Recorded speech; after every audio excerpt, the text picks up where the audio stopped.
All right, guys, let me know if the sound works. Like I said, we have two different set of mics right now. We got the music on. Let me know if you can hear it. You should be able to hear it.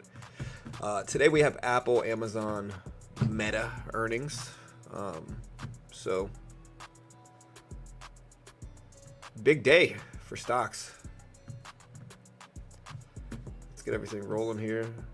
We got Amazon, Meta, Apple earnings all live today in about 55 minutes.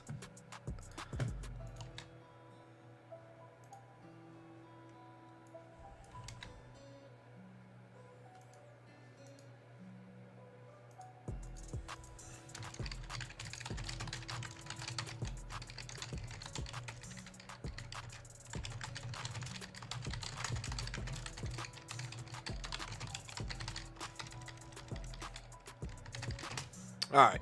So again, give me your predictions on this. Let me get this up. We're going to do a poll right now as well. Today should be quarter four earnings. Right, let me make sure I got that right. Again, Meta earnings today big. The market's been churning up. Look at the Q, up to 422s. Apple having a great day as well. We're in Apple. We've been in Apple. Very good day for my portfolio today. Very good day. Again, we got Apple quarter one earnings. Oops. Or no, what did I title this as? I caught it titled it quarter four. Quarter one earnings. My mistake. There we go. All right, what's up? Tech, DFP, Sam, Pawn. What's up, guys? Earnings today. A big day. We'll see if we get anything good. I didn't even grab myself a drink. I might have to go grab myself something. But yeah, very good day for my portfolio. Very good day. Mostly brought by Tesla, Apple, Etsy doing well. We're in Etsy right now. Delta doing well. Disney doing well. Oracle, another good stock. Up a lot today on our portfolio. Walmart also doing pretty solid. Tyson Foods at 1240s, 1230s. So yeah, it's a big day for earnings. I'm going to put all three major stocks up. Apple, again, Meta, and Amazon. All of these are pumping up right now. They've been moving up for the last, at least the last 30 minutes or so after bouncing around these levels. Meta is the only stock that is not actually doing okay. Meta, it's green on the day. You can see the previous closing prices, these light blue lines. And so these are the levels at which it goes from red to green to red, all that good stuff. But yeah, both very green. Pretty solid day in market action, really. A lot of people were scared this morning too. A lot of doom and gloom and all that stuff where people were talking about. Again, we're going to do a poll right now. On the poll, let me know.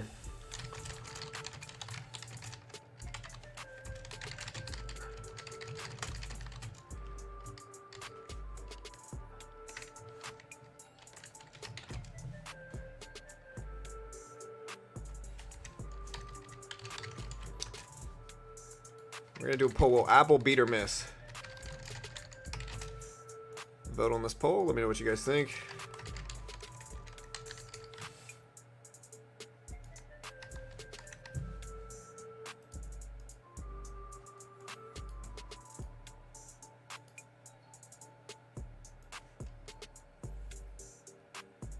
Amazon hit or miss. Again, hit that like button, hit the subscribe button. We appreciate it.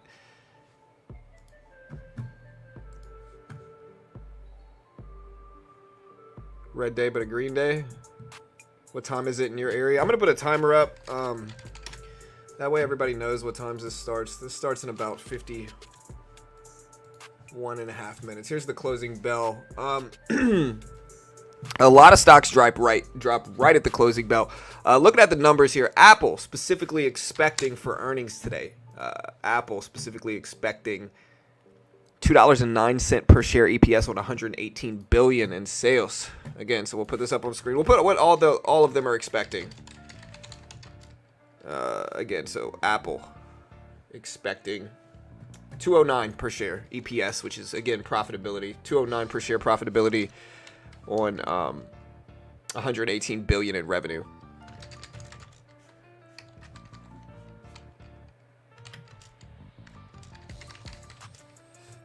Amazon expecting 81 cents per share. 81 cents per share. On 166.04 billion in rev.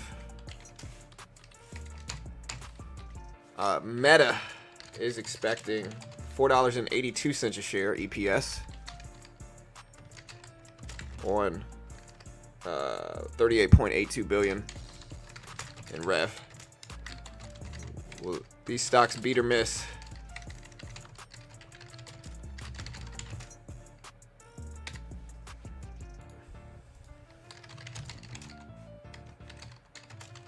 They all drop at 4 p.m. Drop after 4 p.m. is what we'll say.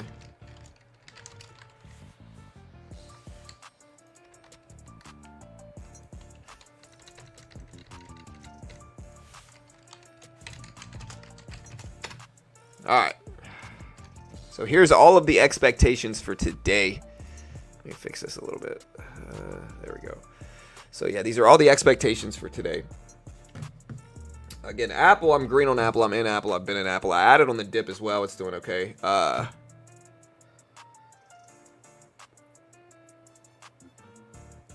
Again, we're in SoFi. SoFi, another red day. Tesla is up a little bit today, although we are red in the Tesla position that we currently have. Not super red, though. Gold having a green day today. I know it pushed up earlier with jobless claims. Etsy reported earnings. We're green on our trades there as well. Disney, we're green. So, yeah, we'll see if we keep it up. Either they go up and I do nothing, or they miss and I buy more.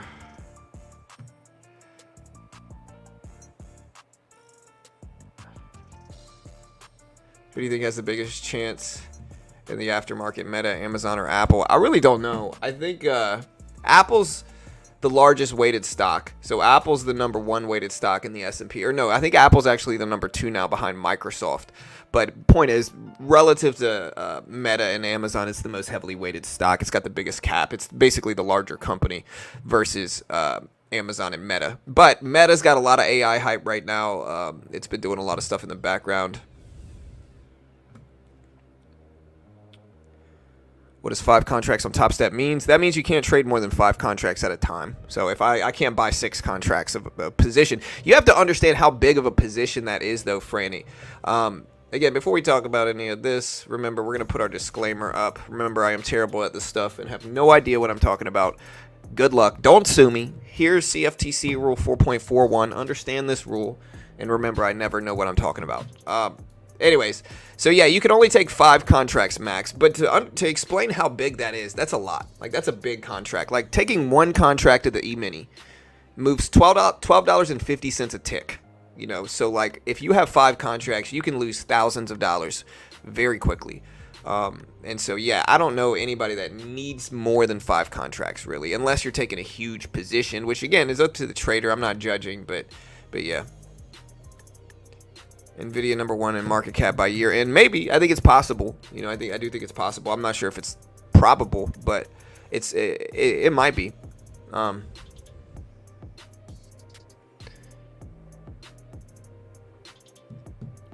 right, guys. So, got it. Yeah.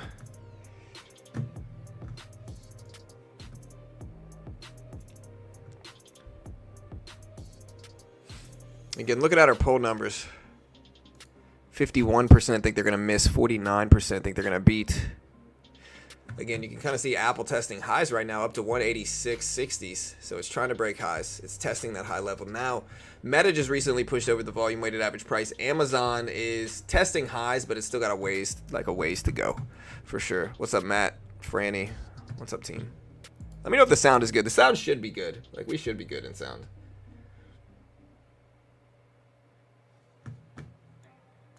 And, yeah.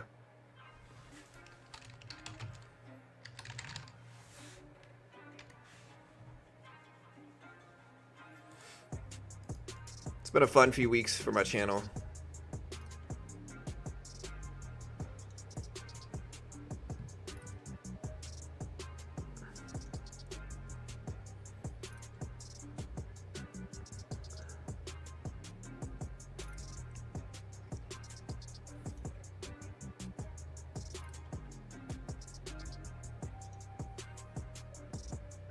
All right, guys, you guys ready? Earnings coming out today. I'm gonna hit my coffee from earlier. It's still good.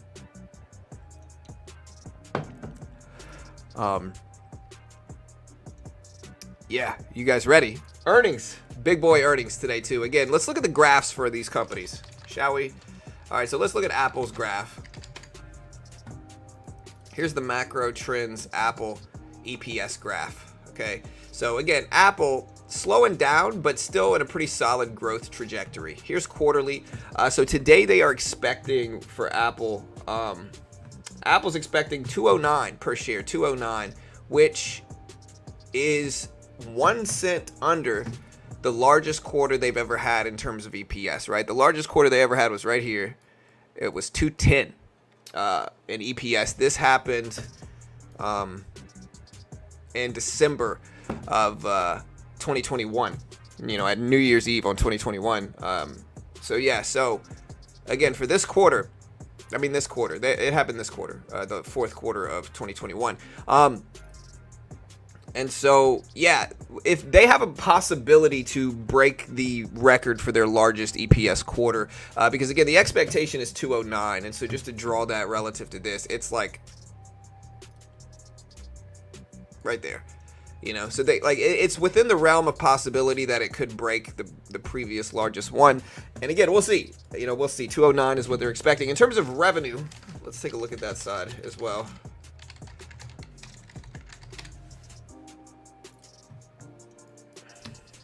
Let this go in there, close the ad, get this ad out of the way.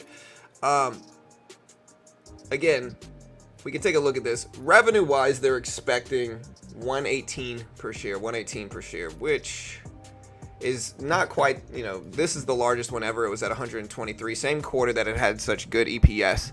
But again, I think the trajectory of Apple looks solid, of course. I mean, it's Apple.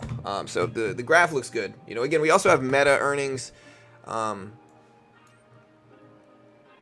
So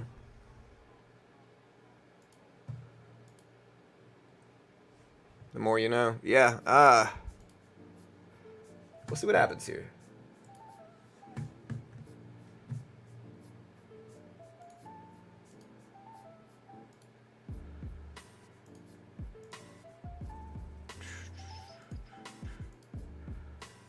Xing out of some stuff, eating my computer. All right, so yeah, we look at the other companies here. My computer sounds like a rocket ship. It can't be good right now. Let me exit out of some stuff. I'm gonna exit out of Quant Tower right now. Let me close that down. If EPS is larger, is that good or bad? EPS is profitability, so it's higher is better. If they make more money, it's gonna be higher. Per share, right? So it's earnings per share is what EPS stands for, and so it's how much they're making per share in earnings. Revenue is kind of like the ceiling, like the potential. They can have really good revenue, but if they don't have a good margin behind it, it's not going to mean as much as if they have a really good margin and high revenue. So it's all the big one for earnings though is guidance, which is future projections. You can always see, like when you read these reports, if it says C's, S-E-E-S, like they're seeing in the future. Whatever EPS, whatever revenue, then higher is better, of course. Lower is worse. So with earnings, higher is almost always good. It's very rarely bad. I just set up my TOS account. Gonna start trading Monday. Any tips? Take it slow. But you also have to risk something to try to get funded, and you might have to reset a couple times. I would have, it just depends. But take it slow. Be patient. Try to learn and grow. All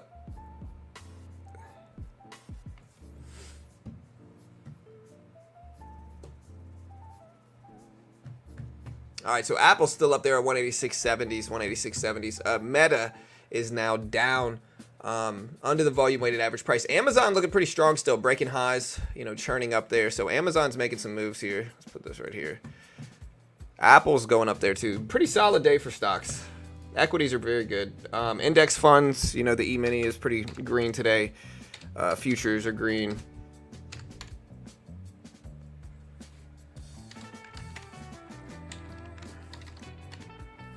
The NASDAQ is up there, up to almost 17,500. So NASDAQ's churning up. Microchips, Nvidia, very strong trend for Nvidia, which is surprising that Meta's not having such a strong trend.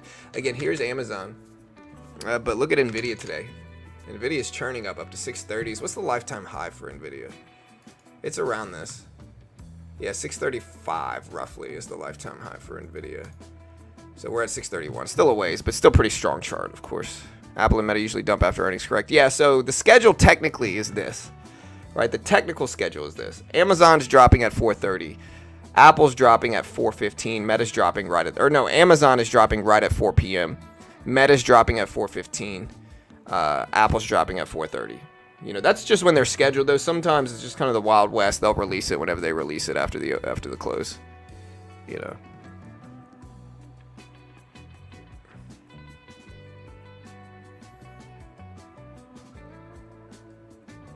Gold's still having a pretty good day as well. Bitcoin up to almost 43,500. Gold at 2071 right now. Change the poll. We only got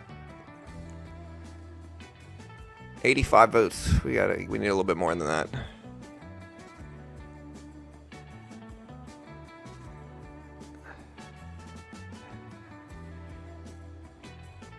Apple and Meta usually dump after the open or after earnings. So, I don't know. It depends. Just set up. The more you know. It all makes sense in the world. Here I'm thinking of big of a move I'll have to hit 3,000 and only 5 moves. You could do that with like 3 contracts per trade. Like 3 contracts per trade, you make $600 a trade is what you're looking for. You might need 5 contracts for that. But again, it depends on the time frame of trades you're taking. Like if you're taking longer term range trades, sure, you need lesser size. If you're taking very quick short term scalps, yeah, you're gonna need multiple contracts to get it done. But either way, 5 contracts again is plenty. If you trade the Nasdaq, 5 contracts is almost too quick. Like it's gonna move too fast. I would say like 3 contracts of the Nasdaq E-mini is plenty. But again, chat, what do y'all think? What do y'all think is a reasonable futures contract size?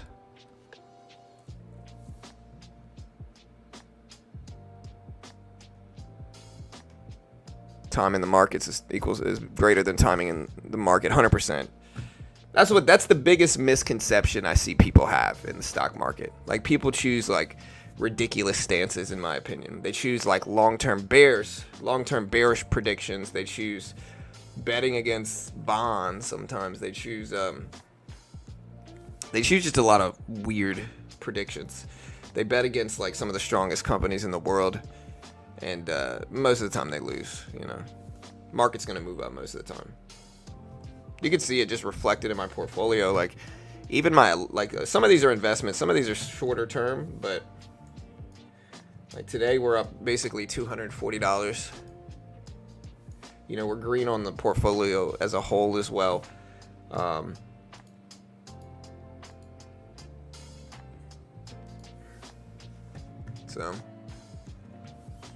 For 50K, 5 micros does it for me on a reversal play. Yeah, for sure.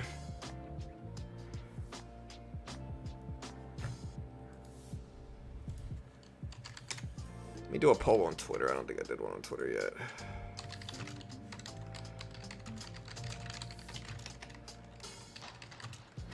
The Apple Vision Pros are, I think, updates that people want to know about.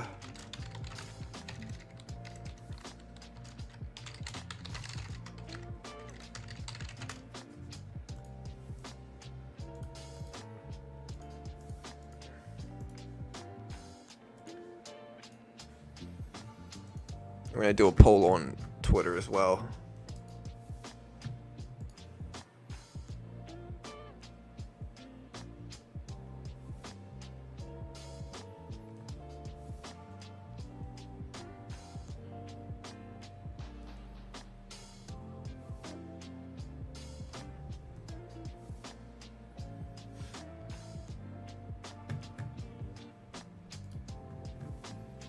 $50-50 on the poll. Yeah, people are usually split. That's kind of how it goes. You might be talking about Chart Prime.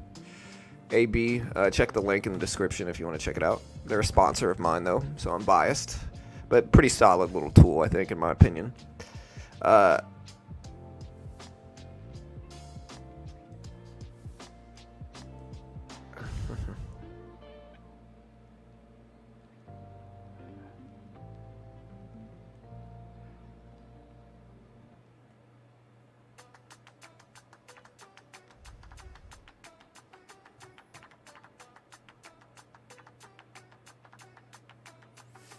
All right, guys. So again, Tesla's starting to move up a little bit. I want to keep all these three up. Anything else that's moving that I missed today? I can almost hear the stampede coming in from earnings. Amazon up the most of the 3 percentage-wise today. Amazon from 155.20 to 159. Apple. Yeah, Apple 184 to 186. Nvidia 615 to 630. Yeah, you're right. At this rate, S&P 500 will be like 7K by the end of the year. Maybe, brother. Maybe, bro. I don't know. It's possible. It's unlikely, though. I wish it does. It's been moving at a crazy rate. It went from, at the beginning of 2023, the S&P was at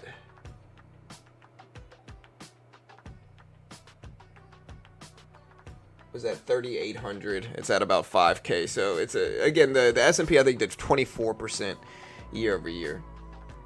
And so if it continues at that trajectory, a quarter of 5,000, which is right around where we are now, is 1,250. So 1,250 would be about 1,250 gain would be about 6,150. So 6,150 would be about 25%, about a quarter. You maybe subtract a little bit for the 24% instead, so you can make it 6,100 roughly if it does do another 24% by the end of the year. Which I don't know, man. I don't know if we're gonna hit that, dude. Maybe. It's possible. It's just super unlikely that we're gonna do that big that quick, but it's possible. The other question is, are we extended on the upside? Do we pull back now?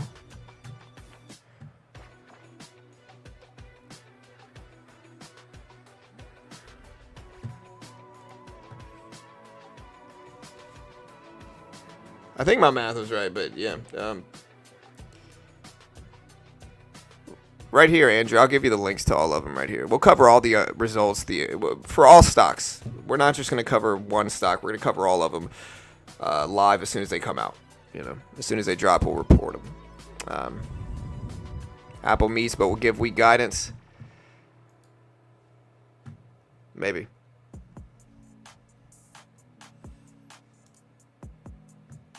So we got a Twitter poll for 54% think they're going to beat, 46% think they're going to miss. Looking at our poll, 53% think they're going to beat, 47% think they're going to miss. Honestly, pretty similar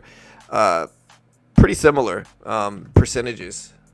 So it looks like most people think they're going to beat, but it's not a super big margin by any means. I think the question is, what we've seen a lot with a lot of tech stocks, a lot of earnings, what we've seen a lot is companies beat EPS, beat sales, or beat revenue, and drop 5%. We've seen that a lot. We saw that the day before yesterday with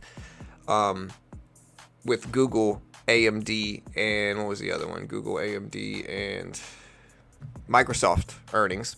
All of them had good EPS, good revenue, but they didn't all do well.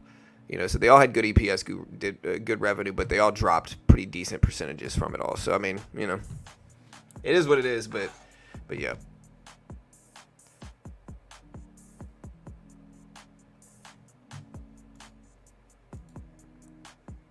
Nvidia testing highs right now too. I'm gonna put Meta up. Meta's the only question mark one that's not really like killing it right now. Again, there's Meta.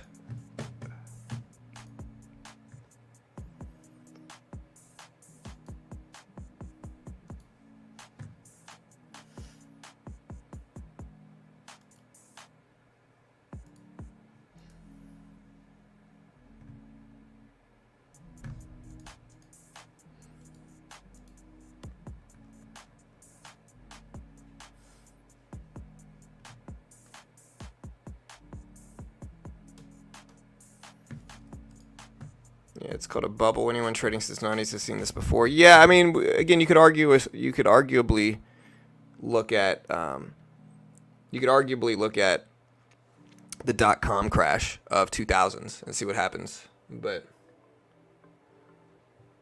it'll be fun, man. We'll see what happens. We still got 30 minutes plus, and until Apple actually releases their earnings, I'm pretty sure we have until 4:30. The other ones are going to drop. Amazon, Meta.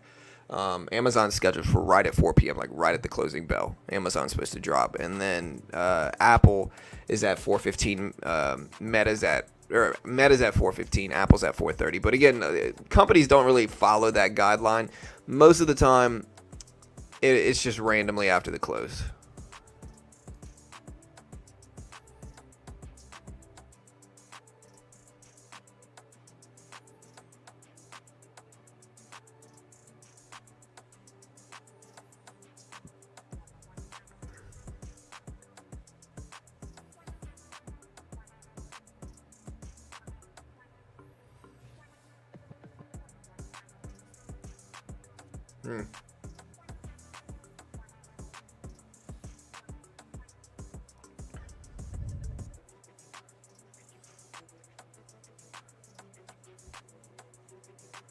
S&P, very strong year though, man. And again, I think if there is a bubble, what it looks like is AI. But I think AI is a game-changing technology. And so the question, I think the only way to really approach it is like looking at AI, respecting the utility of it and how potentially useful that technology is going to be in the future, what technology growth looks like over the next 10 years. Like extrapolating that over a 10-year period and looking at it where it's going to be in 10 years, what it looks like versus what it is now. That's an interesting thought concept. And I think when you do that, you also have to look at what potential stocks might do. But then on the other side of that, a lot of people are saying we're in a bubble. And again, I'm not saying we're not. I don't know. I know PE ratios are high for sure. And that stands for price to earnings ratios, like how much a company's bringing in versus price. So regardless of inflation, PE ratios should show you a little bit about whether companies are genuinely cheap or genuinely inflated in price. And yeah, let's take a look at the PE ratios for all three of these companies, but specifically Apple first. All right, so let's get the calculator out.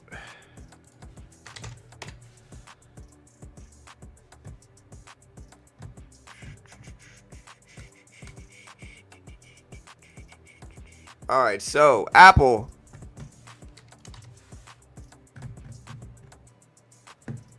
We'll have to look at what their future PE is as well. But yeah, last one was $1.46 plus 126 plus 152 plus 188. Gives us a 612 EPS ratio for the year for Apple. Now we take 612 and we divide it by the current price. So 186 divided by 612. PE ratio of Apple's not really bad, man. Apple's PE ratio is only 30. Very good. That's very good, especially relative to the other stocks that we've been looking at. Again, Microsoft's is pretty high. What were the other ones? AMD's is pretty high. Nvidia's is pretty high. We do have some high PE ratios for sure in tech right now. And so for Apple to come in at 30 is really pretty solid. Is really pretty solid for a PE ratio. And so again, it's one of the reasons like I hold Apple is because Apple's just a healthy company. Again, you don't know what it's going to be like in the future, and it's pretty easy to pick it. It's one of the most healthy companies in the world. But still, let's take a look at other companies. Amazon has historically had PE ratios over the last year. I know it was like over 100 for a certain point. I haven't really calculated it. Benzinga's showing 81.20s for PE. 81.20s. I always try to calculate it myself so I know. But last quarter was 80 cents. So let's take a look. 80 cents plus. Oh no, I'm sorry. This is estimated PE. Sorry, I'm looking at the wrong one. It was 94 cents plus 63 cents. Man, I'm slacking. Plus 35 cents plus 25 cents. All right, yearly EP. Is that right? 94, 63. Yeah, that's about right. 217 yearly EPS for Amazon. 217. So Amazon price 159 divided by 217 PE ratio for Amazon, 73. Just under 80, but over 70, 73, almost 70. Not a great one. Not a great one. Definitely what most people would agree is high for PE, price to earnings. But again, Amazon, I think everybody kind of knows how influential Amazon is in business, how big they are, how many people use Amazon regularly, and what that type of growth is going to look like in the future. And so, I think people are looking at that and still justifying buying it. I think that's why they keep buying it. Meta price, in terms of PE, when we're looking at this. All right, Meta. Meta has a lot bigger EPS. So Meta's last one was 439. I'll do the math up here if you guys want to see it. 439 plus 298 plus 220 plus 176. All right, so Meta, 1133 yearly EPS. This is wrong. I did something wrong. Let me do this again. 439, 298.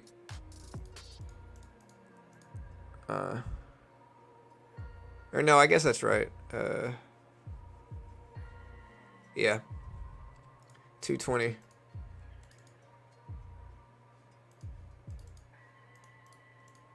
Plus. Yeah, this is right. 176. I guess I did get it right. Sorry.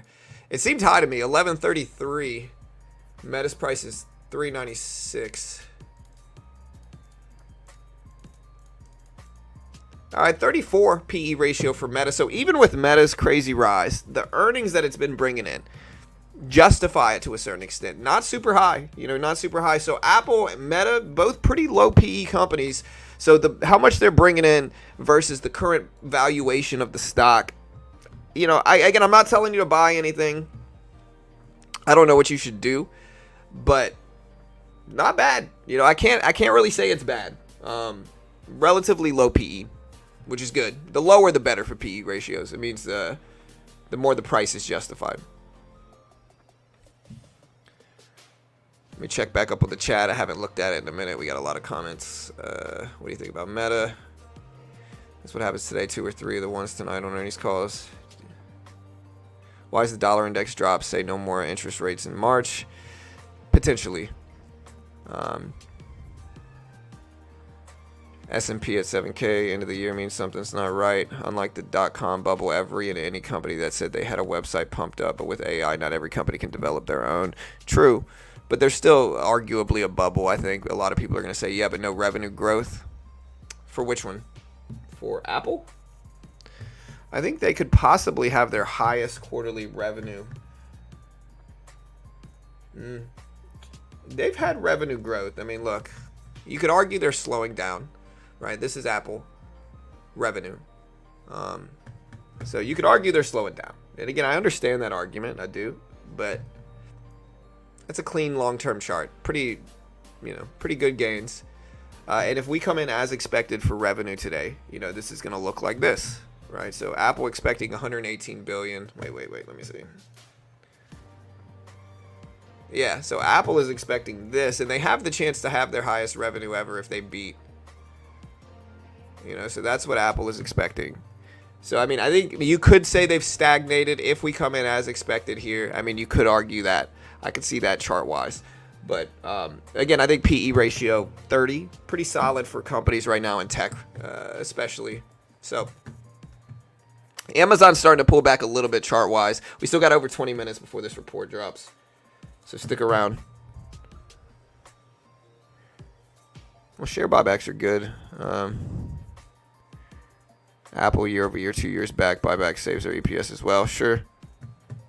That's true.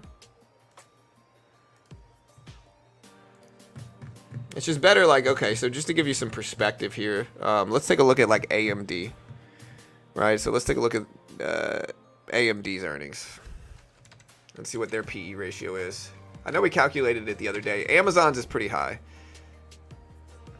Benzinga has it at 316. I don't think that's right. They might have gotten better. Again, I'm trying to look into AI, and this is what I'm looking at. Maybe let's do NVIDIA. Let's take a look at NVIDIA's PE. Benzinga says it's 81. Let's calculate it ourselves. 402 plus 270 plus 109 plus 88 cents, 869. We take the current price of NVIDIA, 869 is the number. Current price of NVIDIA is 631s. Gives us a PE of 72. It's high. You know, it's high. It's not super high. I mean, people acting like it's 2 or 3x too expensive. You may be able to argue it, but I don't know. I think AI can catch up to these two, and I think that's what a lot of people are betting on with regards to Amazon, is that they're betting on the technology and the business catching up to their price. NVIDIA is still churning up, and look at Apple. Apple up to 187s. Apple just broke highs of the day just now. So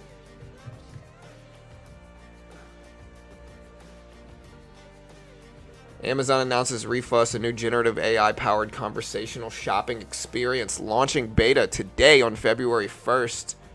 So this just dropped. Some type of beta AI shopping assistant for Amazon going live.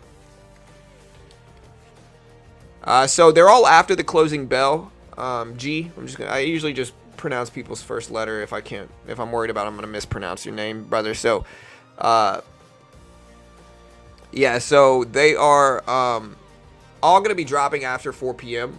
Apple's scheduled for 4:30. Amazon's expected to come out right at 4 p.m. on the dot, and then Meta is expected at 4:15. So they're all dropping 30 minutes or less out after the close. Amazon specifically is expected to drop right at the closing bell, like right at the close. So we'll see.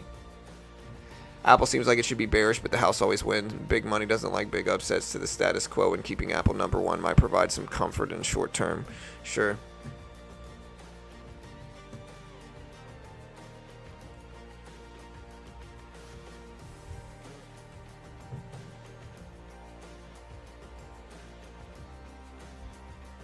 BBRC International says it's purchase.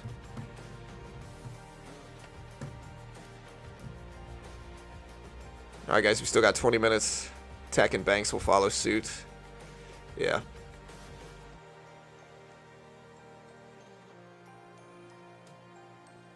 Yeah, I mean, Steven, you know, big banks have an interest in keeping the market good, and I think that I'm okay with that.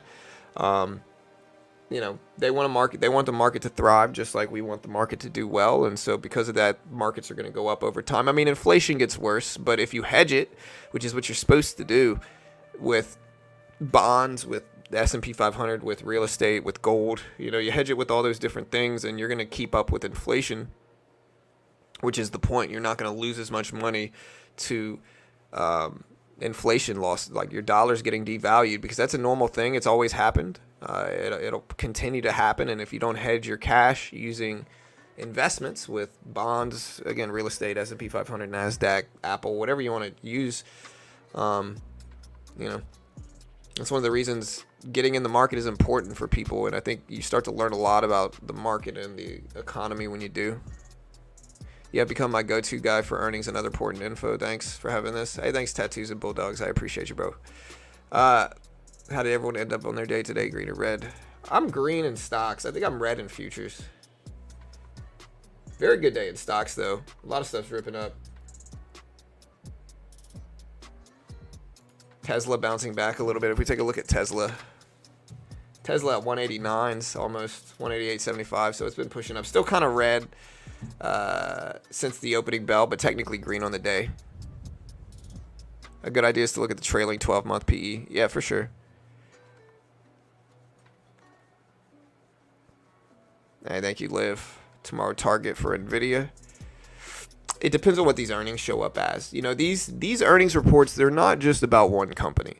Like, these earnings reports are going to give a gauge of the tech market right now. You know, so they're going to give a gauge of the tech economy right now. If these numbers come in good and specifically the market reacts positively to it, that's great for markets. That will certainly cause, hopefully, some good action in NVIDIA and other AI and tech-related stocks. So there's sympathy movement that happens. You know, if Apple, being one of the most heavily weighted stocks in the world, has a bad reaction, it can tank the whole market 5%. You know, like it just depends. That's not super probable, but it can happen. And so it's one of those reasons. Like, even if you're not holding any of these stocks, this is very relevant to the market in general, and to futures as well. This is very relevant to futures also. Amazon 113 EPS. Yeah, give me your last minute predictions out. I don't know about Apple. I'm gonna go with. I think most of these are gonna beat EPS and beat revenue. I think some of them are still gonna drop, and that's just basing it off of yesterday's pattern, the day before yesterday's pattern, in which we had AMD beat. AMD in revenue. Microsoft and Google both beat EPS and beat revenue and dropped, 5%. So again, you never really know. It's one of those things, like, I always try to disclaim and preface any type of prediction about markets with that understanding that nobody knows how the market's going to respond, even if they have a good idea of what the numbers are going to be. I mean, you get a little bit more edge if you know what the numbers are going to be, but nobody does. I certainly don't. But again, I wish the market was as easy as just waiting for stocks to report good earnings and buying them. Everybody would be rich. I certainly would. I'd just sit around. If Apple posted beats, I'd buy it and sit for however long I needed to. But it's just not like that, unfortunately. So there's a lot of nuance. It has to do with price, what expectations are already baked into the price, and also technical levels are important as well. Like, if Apple churns up for 3 weeks in a row, doing huge percentages on the upside, even if it has great earnings, those good earnings, that good outcome is already baked into the price now, because people reacted to that weeks ago in anticipation of that. And so, extension plays a factor as well. And if we look at all of this here, so there's a video, let's take a look at Meta. I think that's what is, that's the effect that we're seeing here, is that a lot of these tech stocks, Meta, Apple, Amazon, Google, these are all up huge amounts on the year, all of them. Like, all of these tech stocks, the market did 24% last year. And so if you zoom out and look at a 52-week chart, a yearly chart, they're all up a lot. Meta, Apple, Amazon. And so I think you have to take these earnings with that context in mind. Like, you have to understand most of these are already up a ton. And so even if they have good earnings and good expectations are correct, they're up so much that you gotta let that play a factor in your predictions. Apple meets most estimates, but temporarily short dip. Yeah. You are pretty good if you make money without insider info. It depends. Not in investing. It's very easy to make money in investing. Like, that's the thing that I see so many people lose money. It's very easy to make money investing in stocks. You literally research healthy, low PE, blue chip companies that are big market cap and established that you use regularly. You dollar cost into them over long periods of time, and you sit for years. You're almost certainly going to make money if you do that. And it grows. The exponential growth of it is a lot more with compounding than people think. Like, you'll grow your money a lot faster than you think with compounding taken into account. So it's important to just get exposure to the markets when you can. The reason most people need wealth managers is simply because they don't have the discipline to not touch it. You got to put it in the market, just let that sit for years. That's the only way to really do it. If you don't do it like that, and you could be a day trader, and I day trade. I swing trade, I invest, I do all of it, right? But if you want to invest, you got to leave it alone. And I think a lot of people don't have that discipline, and so in that way, a lot of people want financial managers because it's easier for them to not touch it if they don't have access to it. Just depends on how much discipline you have, and you got to be honest with yourself regarding that. It's not everybody. Yo, hold up. Who's got insider info? Pawn does, No, I'm just joking. Nobody does here. I certainly don't. I did get the last 4 CPI reports in a row correct. I'm not trying to brag, but I definitely got that right. What a great prediction, I'm just an awesome trader.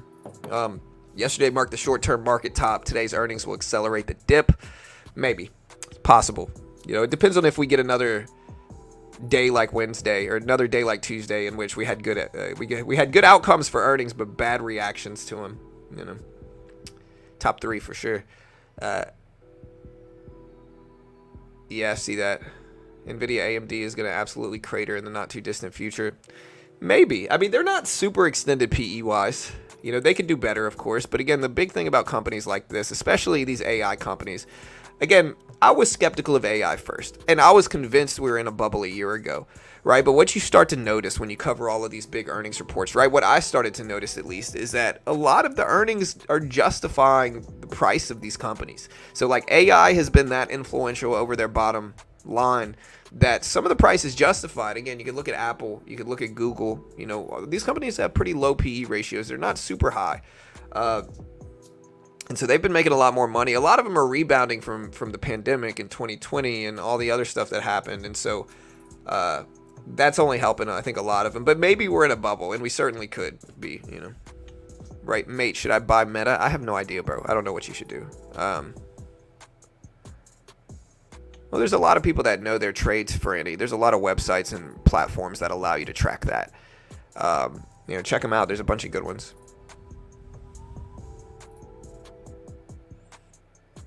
The best top stocks keep hitting all-time highs, at least all-time highs, at least for now. Yeah.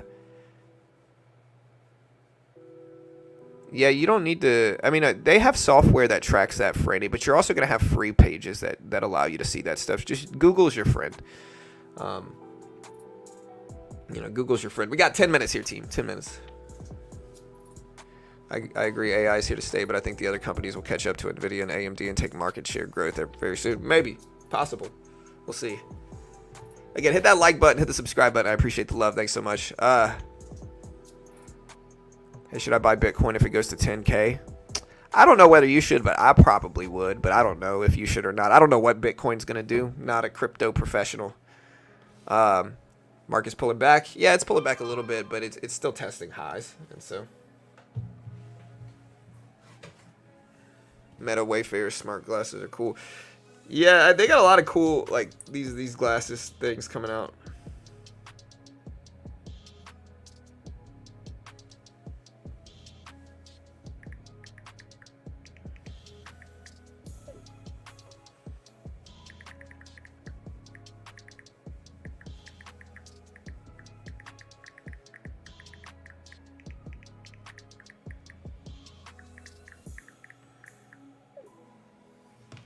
All right, so Tesla pulling back a little bit as well. Yeah, disclaimer. Hey, you guys know me. I'm the king of disclaimers here. Remember, I'm terrible at this stuff. I have no idea what I'm talking about. Not an investment professional. You know, always understand. I wonder how many people thought Amazon was expensive or overextended when it was at $6, then $1,000, $2,000, $3,000, 20 to 1 split, $3,000, $150. Yeah, I mean, again, Amazon has a high PE ratio, but it's not crazy.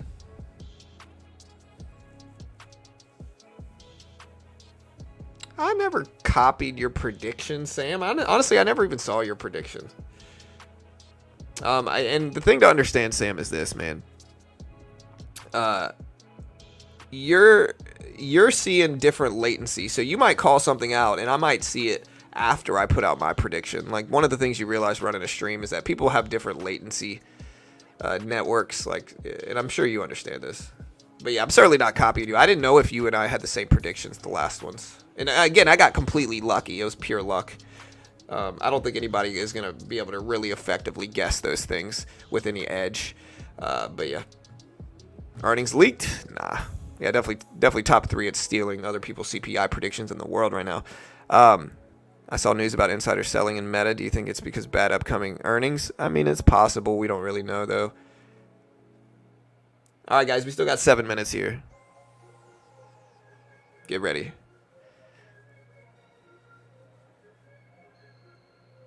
You are the best, bro. Love the honesty. Yeah, thanks. It's very easy to be honest.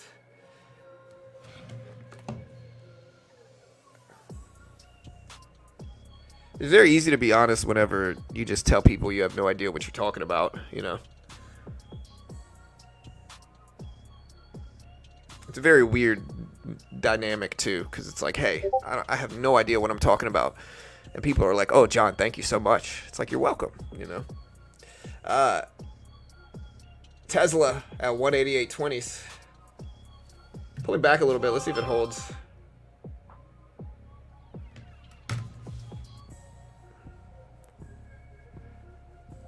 Like if they needed the money to buy something. I think there are a lot of insider selling. I don't know. Choose a number 1 or 0. I refuse to participate.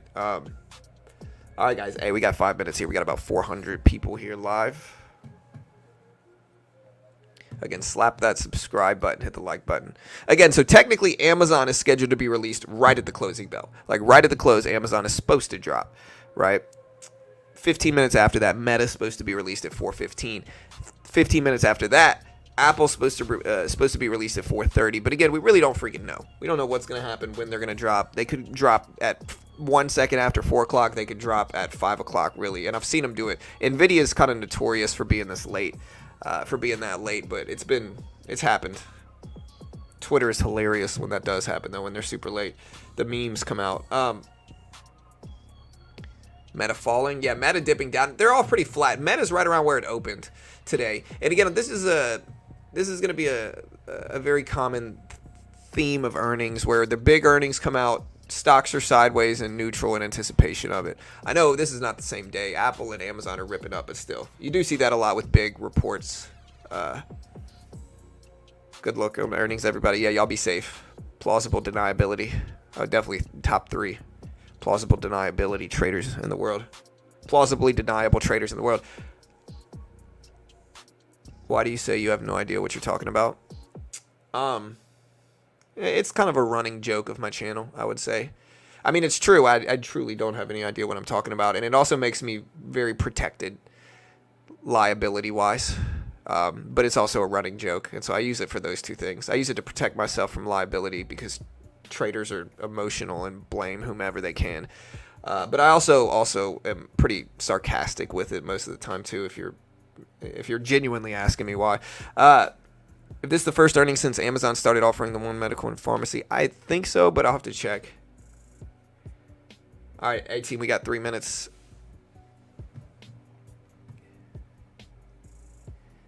Yeah, I'm definitely top 3 of people who don't know. That's exactly right. Dumb Money. Dumb Money was good. I mean, I'm for it. It's a good movie. I mean, I disagree with some of it. And I think they obviously sensationalized some of it as well. But, like, it's a good movie. That movement is kind of what helped grow my channel. My channel went from, like, I was getting, like, 100 views per stream. Pre-GameStop crazy AMC squeeze. And then afterwards, I was getting thousands in some situations. Tomorrow, we'll flat out, I think, or even pump, depending on earnings. Yeah, it depends on what they are. We don't know.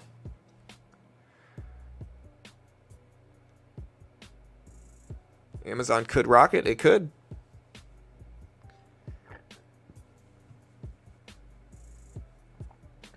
All right, guys, get ready for Apple. Hey, what's up, Future? I love the stonk. Yeah, that was a crazy time. They called me a hedge fund spy. They called me, what was my nickname that I gave myself?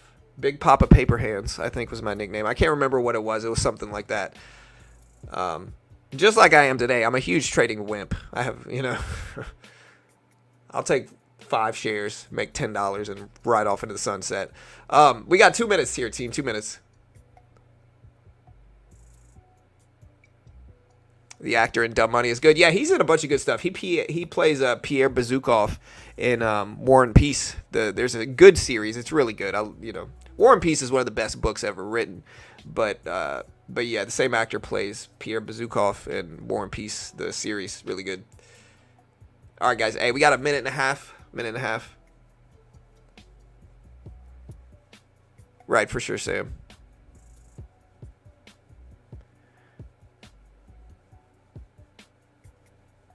Yeah, he is the Riddler. No, is he the Riddler? Oh, he's Riddler in the new Batman.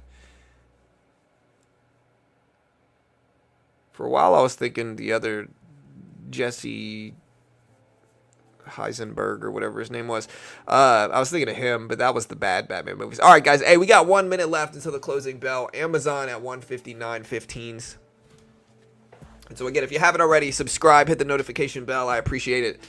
The sun is in my eyes, but that's okay. The show must go on. We got 55 seconds left. Make sure you hit the live button next to the play button. Make sure you're fully caught up on stream.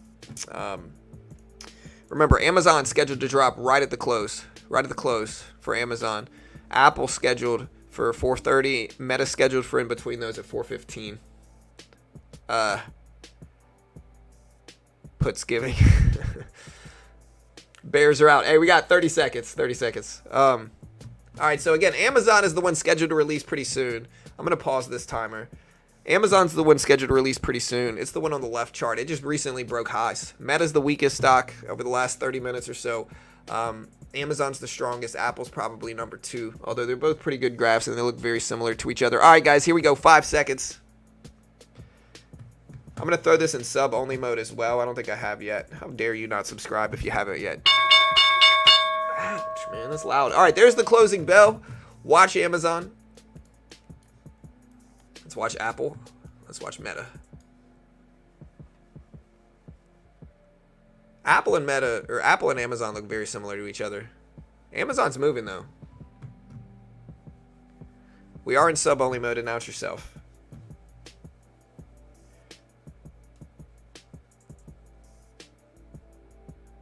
Hey, thank you, mate. I don't think any of them are out yet, though.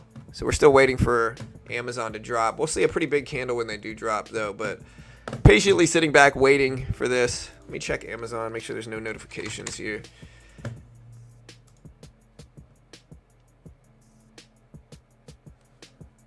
Amazon's got some new shopping AI assistant. Nothing out yet, though. Nothing out yet. Patiently waiting here, team. Again, Amazon announcing a generative AI-powered conversational shopping assistant named Rufus. Love the name.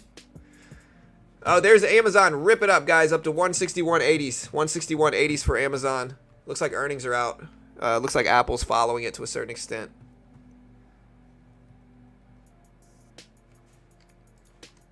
Unless this is the Rufus news. Amazon Q4 EPS $1 versus 78 cents expected. Net sales came in 169.96 billion. They estimated 166.21 billion expected. So again, Amazon $1 EPS versus 80 expected. Revenue of 169.96. They expected 166. So slightly better revenue than expected. We'll put this up on screen. We're waiting for Apple and Meta, but look at Amazon pop. Amazon up to 164s. Apple's following it up in sympathy to a certain extent as well. Meta's still slightly green and pre, but yeah, big moves.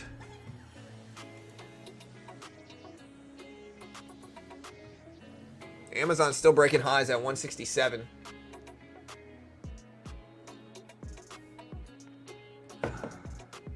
Yeah, that's a pretty big EPS beat, you know. Percentage-wise, it is a 25% EPS beat. Going from 80 to $1 is a 25% gain. So again, that's a 25% EPS beat for Amazon. The revenue was less impressive, and typically revenue is a little bit more weighted towards movement in earnings. Like people pay more attention to revenue, but it still beat on revenue. It came in just under 170 billion versus 166.2 billion expected. So very good for Amazon. We're looking at the rest of the numbers behind this now, so bear with me, team. We'll put all these numbers up in chat. There's fourth quarter product sales, operating margin. Fourth quarter net revenue came in at 10.62 billion. Product sales 76 billion roughly. Amazon's still moving up. Apple dipping down a little bit though, so it hasn't really followed it up. Let's see if this is from earnings or what. See guidance. All right, so Amazon guides Q1 sales 138 to 143 versus 142, so higher guidance than expected. Meta's starting to push up as well. Meta's technically the next scheduled release for earnings. The next scheduled release is technically Meta, but again, the order doesn't necessarily mean anything.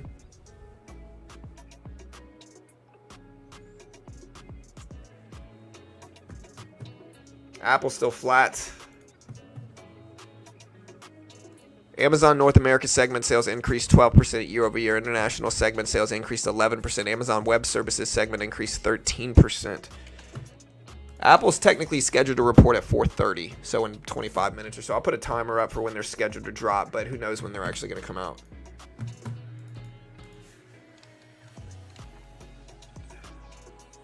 Wait, sorry, it is. Yeah.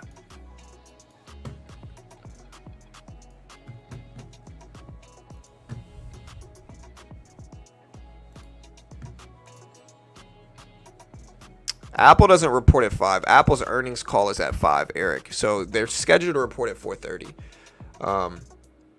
Again, Amazon was scheduled to report at 4 p.m. Meta's scheduled to report at 4:15, and then Apple is scheduled to report at 4:30.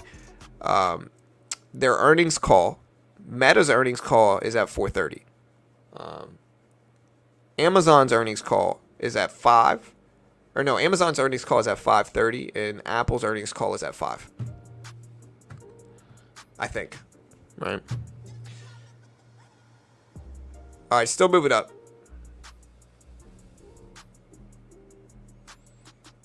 Because Apple knows they've... Yeah, I mean, I don't know, bro.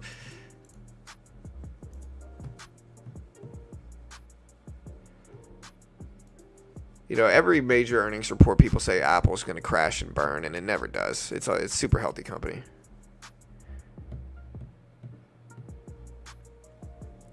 All right, there goes Meta shooting up. Looks like Meta's out. Meta hit 417s, almost 418s for Meta. Meta numbers are out, I believe. Let's take a look.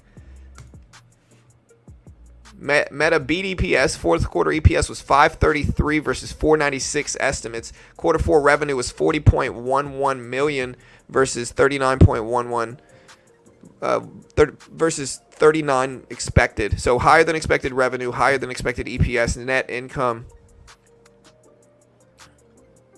Oh, I'm sorry. I'm saying these. I'm reading it from somebody else that's not the actual company. So my bad, team. Hold on. So again, just to clarify, Meta earnings showed up at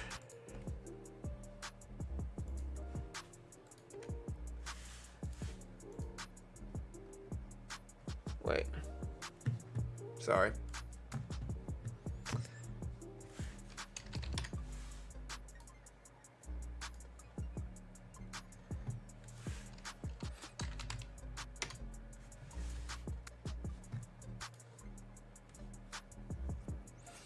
Yeah, sorry. Meta came in at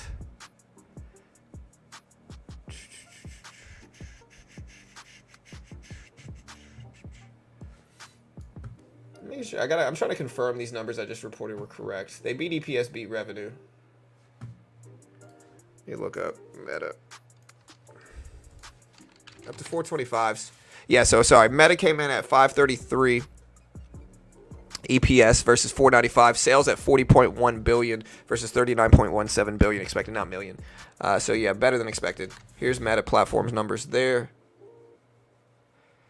Meta Divvies. Meta guides quarter one revenue to 37 billion versus 34 billion expected roughly. Look at that number. That's what's making Meta churn. Meta up to 425s, breaking highs. Last one is Apple here, guys. So the last one is Apple. Nvidia shooting up to 634. Nvidia could break lifetime highs right now. It's not technically a break because it's not during market hours, but still. But yeah, Meta ripping here. Meta 533, 496, revenue of 40.1, expected 39. Nvidia up to 634s, roughly 633s. Tesla pushing up as well. This is all good for me here. You know, my equities portfolio, because remember, I'm holding Apple. I'm holding a lot of these tech stocks right now. My portfolio is, I'm up 330 on the day so far. Meta just broke highs again, got up to 428s. 428 highs. Amazon still consolidating up there. Apple at 187.50 or so. So we just got to wait for Apple. If Apple comes in green, craziness is going to happen, I'm sure. And then tomorrow, guys, remember, we got unemployment non-farm payroll data in the morning. So more data dropping tomorrow. Very busy. Still waiting for Apple. Apple's technically, again, scheduled for 4:30 market time for our earnings release, 4:30.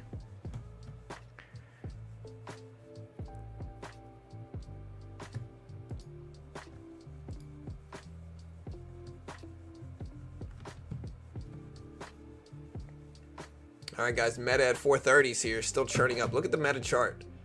Look at the Meta chart again. Apple technically scheduled for 4:30 for their earnings release. How much money do you trade with? My TOS account's got like 60 grand in it. It's got like $250,000 in buying power or so for shorter term trading. I don't ever use anything close to that though. So imagine all-time highs for the Q tomorrow. The NASDAQ, yeah, potentially. If Meta crushed it, NVIDIA will do just fine when earnings come. Yeah, NVIDIA earnings are February 22nd, I believe. February 22nd. Look at Apple. So a very kind of big downwick here for Apple. It's not. It doesn't look like it's earnings potential, but let's watch it. Apple's starting to move some.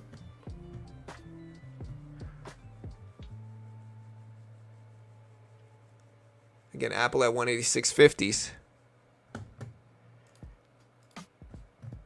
Meta, Facebook DAUs 2.11 billion.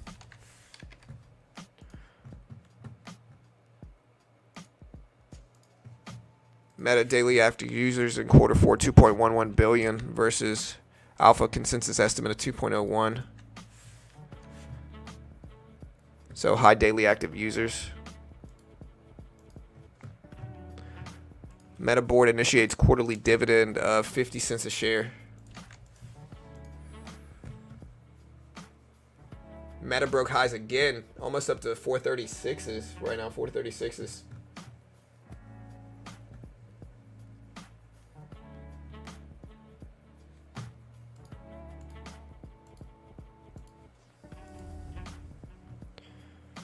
I'll have 750 worth of prop trading capital now, 600K with Apex, and 150K with Top Step. Hey, congrats. Good luck.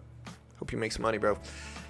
Meta breaking highs again. Got up to 438.70s here. 438.70s. Still waiting for Apple numbers to drop anytime now.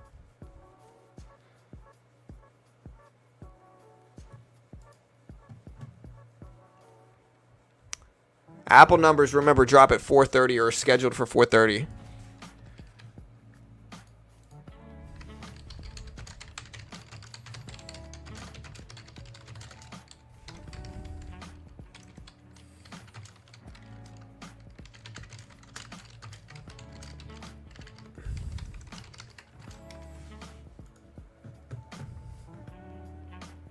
NVIDIA just got up to 635s, basically. 635s. Look at Meta up to 441s right now. Still waiting on Apple numbers. Still waiting on Apple numbers. Tesla up a lot in pre. NVIDIA basically 635. Tech is booming right now on all these results. Meta thread's going strong, yeah.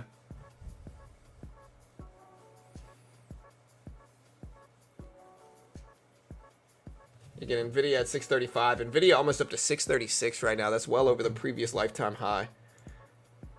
634.93 was the previous lifetime high. It's not during market hours, though, so I don't think it counts, but it's up to over 635s. Hit 635.50. Still churning up. Meta hit 442s. What a crazy year for tech. The craziest last few years, really. Can Apple announce stock buybacks at this call, or can that only happen in new fiscal year? They can announce it, I'm pretty sure. Damn, I chose the wrong way. I play a YOLO call on AMD, and they should have played Meta.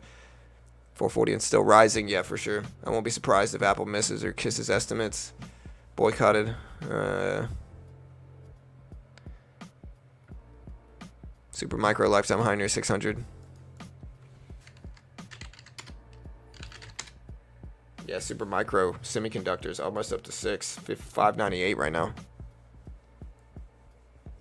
NVIDIA hit 636 as well. Again, still waiting for Apple numbers. Scheduled for 4:30.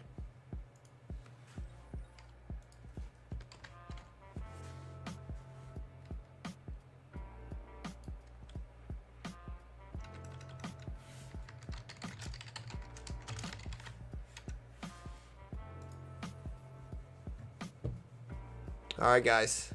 Meta just broke highs again. Still waiting for Apple numbers. Apple numbers are yet to be released yet. So we're still sitting on Apple numbers. Microchip Tech, MCHP, did release their earnings.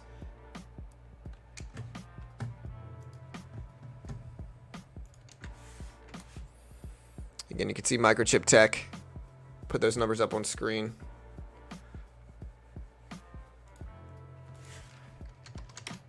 Google's up today. It's just not as much. It's after hours. NVIDIA finally pulling back after hitting 637. There goes Apple testing highs here. Tech is just rising right now in pre. Yeah, y'all slap the like button, hit the subscribe button. I appreciate the love. Meta added 120 billion in cap in 15 minutes. Yeah. Market broken Meta and traded like crypto. Oh, Meta is moving wildly right now.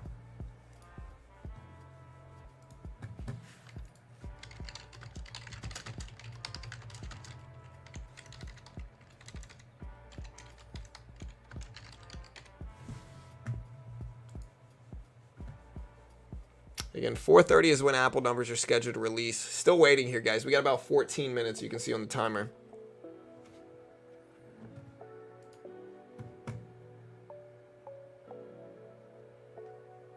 There's nothing technical about the markets anymore.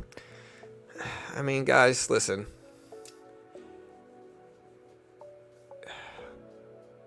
The market has run on tiers of bears for the last century, okay? The markets are going to go up over time. Betting against that. Again, we looked at all the PE ratios this morning. So, like, acting like the market is just wildly crazy extended. I mean, maybe. But again, Meta's PE ratio was pretty low. It wasn't super high. Amazon's was the highest. Apple's PE ratio was like 30. Meta's was like 34.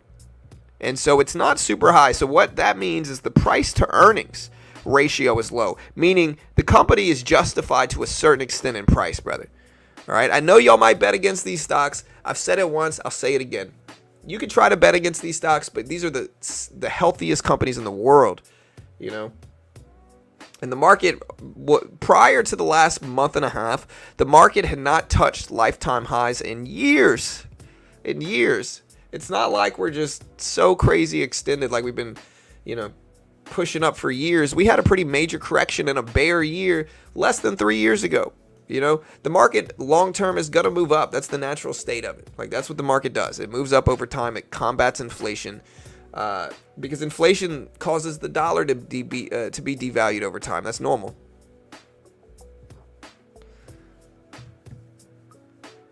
Markets are clean. You just need to know what you're doing to a certain extent. Yeah. Hey, what's up, Ali? Right, if the market's so extended right now, why is the PE ratio for Meta and Apple 30? You know? Wouldn't the PE ratio be like 150 if tech was crazy extended and it was just out of line? I looked at a bunch of tech stocks today and no PE ratio was over 100. You know? So, like, people, I get it, people want to be bearish and contrarian, and I get it, the news to a certain extent is just pumping bearish predictions to you and telling everybody the market's crazy. If you watch the news is going to act like it's just the freaking end of the world at all times. You got to separate yourself from that, understand that you're a consumer, and, like, recognize that the market's not always going to crash every other day. Meta, up to 443s now, hit 446 in after hours. 30 is not super high. Good PE ratio is 20 or 30. It's pretty fairly priced, I would say. 30 is not super high.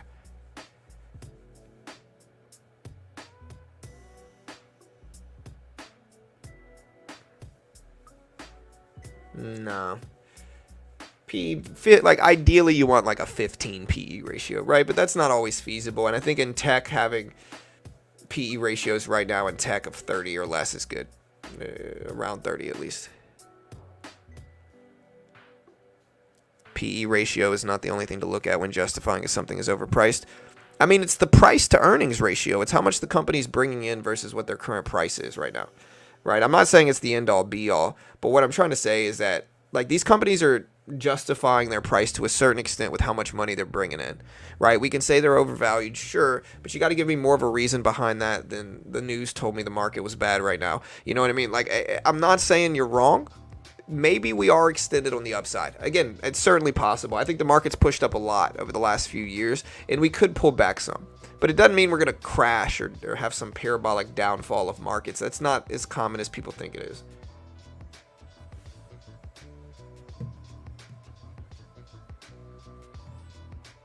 All right, guys. Google testing highs as well. We're still waiting on Apple. Apple's just sitting tight. And maybe, listen, maybe Apple dumps down. I don't know. Apple's PE ratio is currently 30. And so maybe it falls.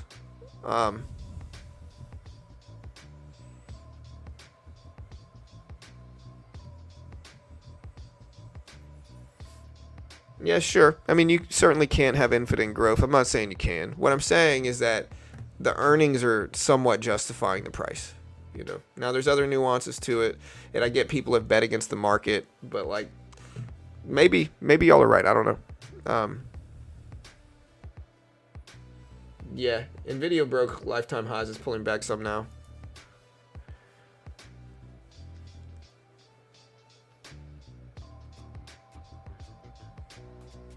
At some point, a company tops out and other companies copy them. 100%, that absolutely happens. But you have to take it, like, zoom out and look at Apple as a company.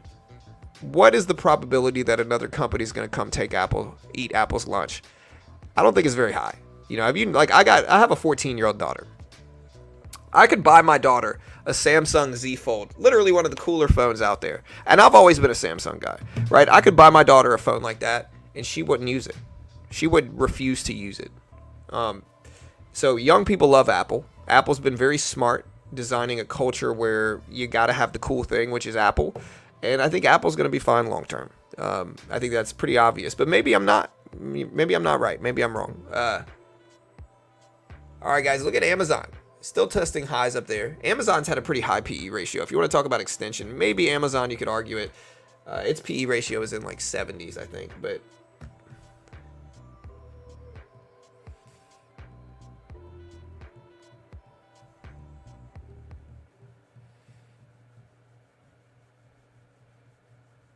yeah, I got a Samsung.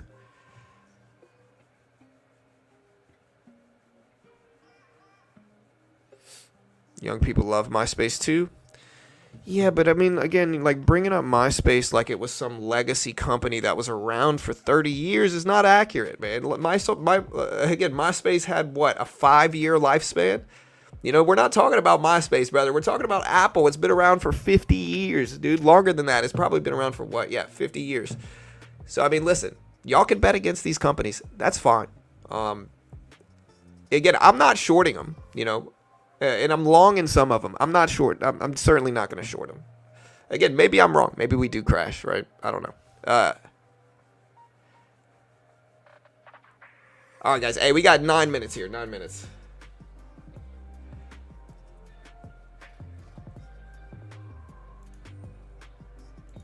Yeah. My guy's mad over here. My guy's holding a bunch of short positions. Social media as a whole still grew. Yeah, social media is big too. And I was skeptical of Meta a year ago as well. I was pretty skeptical of Meta a year ago. I thought Meta was a short at $100, and so I was just wildly wrong about Meta. But Meta proved me wrong. Pumped up. You know, I thought that the Instagram aspect of it, like Instagram was losing steam. Zuckerberg had lost billions of dollars in the metaverse. And so I didn't expect them to rebound as fast as they did like this. I really didn't. All right, guys. Hey, we got 7 minutes still. Apple at 187s, 188s.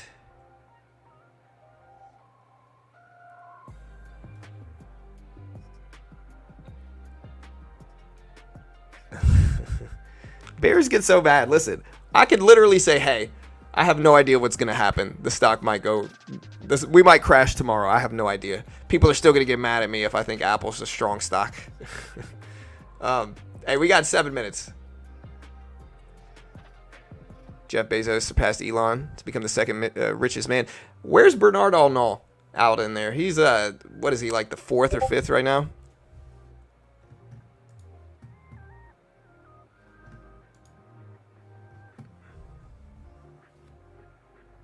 Where's Apple going to end after earnings? Apple testing highs.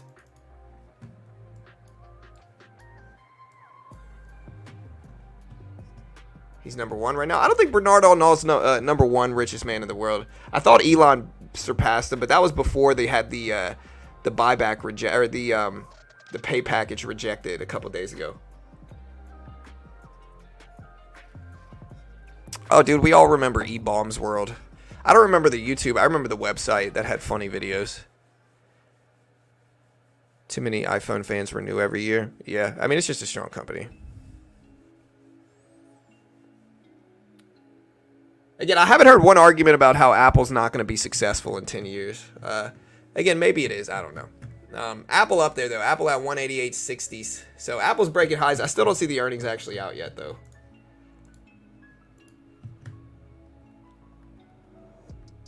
U.S. Steel did drop numbers. They dropped 67 cent EPS on 26 cent expected. U.S. Steel. guys. Look at US Steel. Not really up that much, but still, that's a good beat for US Steel. At least the EPS wise.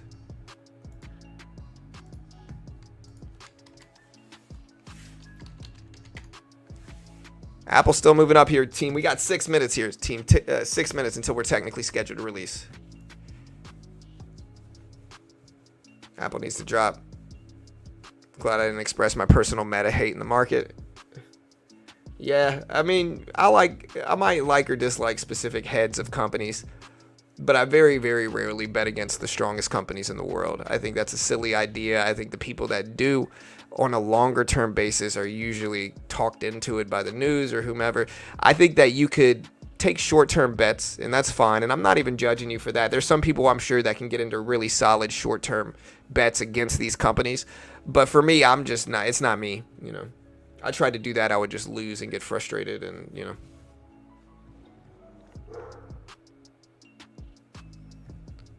Bernard Arnault worth 210.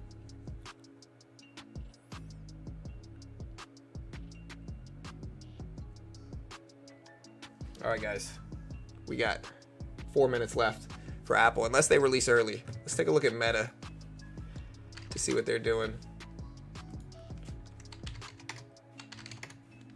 Meta up to 443, still churning. Apple still waiting for the numbers to come out.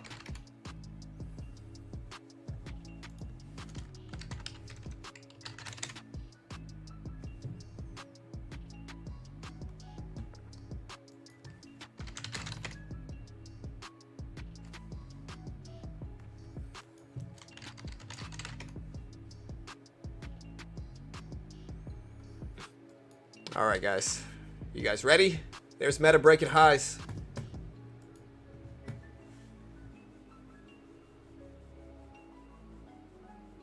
Can you explain when Apple hit all-time highs after the first negative revenue report since 2013? You got to give me the date. Again, if earnings were as easy as sitting around buying high producing earnings companies when they release and shorting bad EPS and revenue earnings, then everybody would be rich, brother. It's not that easy. It doesn't have to do with same day green or red is not the end all be all, because people get in early and they get in late and they get in weeks before the earnings are released, sometimes betting on specific outcomes. And so I wish it was as binary as sitting around waiting for Apple to have good earnings and buying it. Unfortunately, the market's just not that easy. Extension plays a big factor on both sides, the upside and the downside. So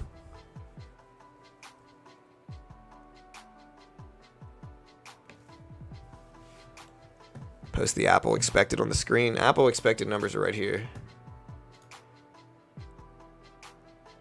Apple's expecting 209 EPS on 118 billion in rev.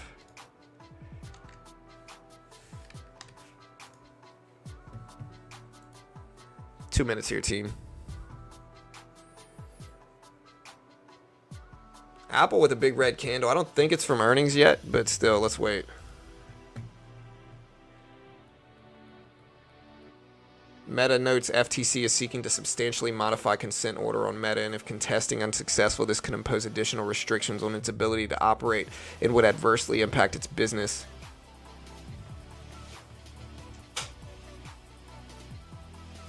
All right, guys. Still pretty flat. Waiting for these numbers to drop. We got less than 2 minutes here, team. Less than 2 minutes. Subscribe if you haven't yet. We appreciate it. And again, the actual earnings call is scheduled for... All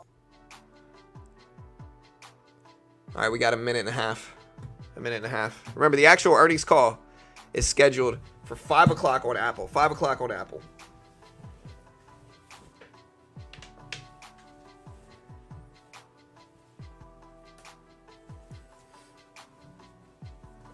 One minute. We got 1 minute. Make sure you hit the live button next to the play button. Make sure you're fully caught up on stream, team. Make sure you're fully caught up.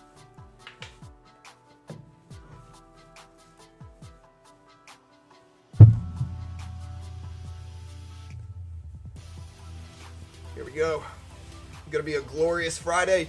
Yeah, unemployment and payroll numbers tomorrow are going to make a big influence over markets here. So unemployment and payroll numbers are going to be one of the biggest reasons to watch the market tomorrow is unemployment and payroll numbers. Very relevant day is the jobs report to cap off the week. All right, guys. So, again, we got 30 seconds. 30 seconds. Apple still hasn't released yet. Still waiting on these numbers to come out. Are they going to be this late? All right, 20 seconds here, team. 20 seconds. Let's watch for volatility in Apple. It's currently at 188.25. 188.25.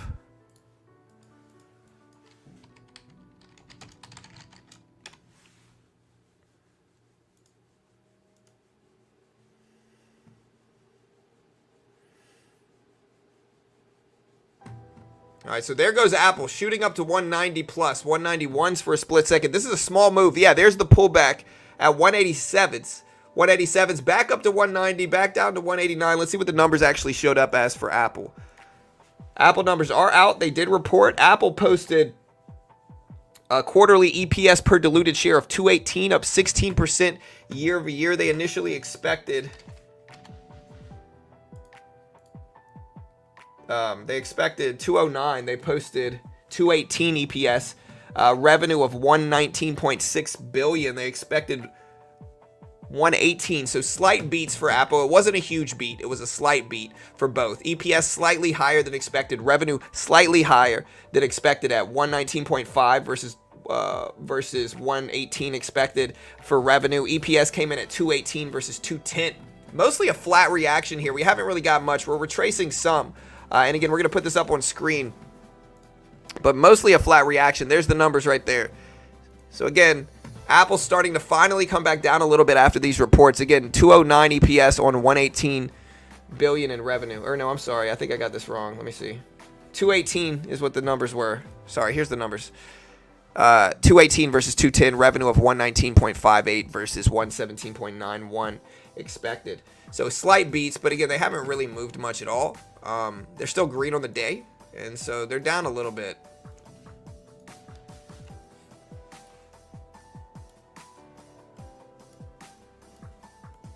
Starting to test lows down to 185. Look at the previous closing price. It's at 184.40. 184.40.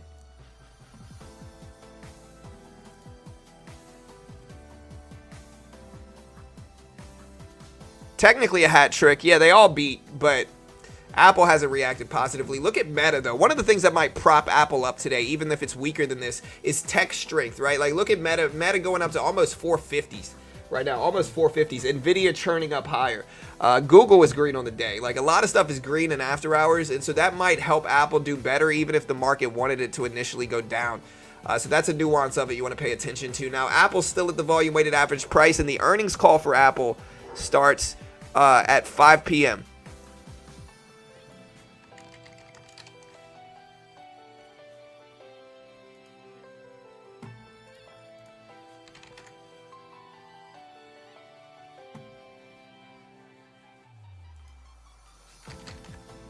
All right, guys, starting to finally break down here.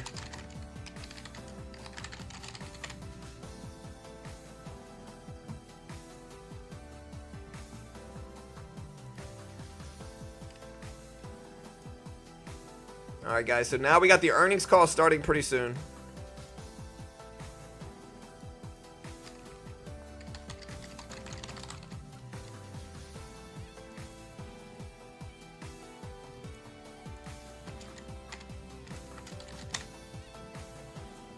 All right, team.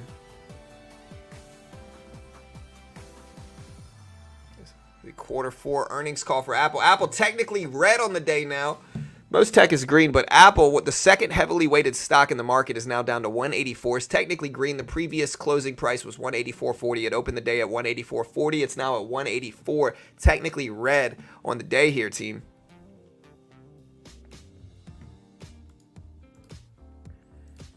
Testing that previous low level here. I think it was a previous high down here at 183s that we've drawn previously. So we're starting to see some follow through on the downside for Apple.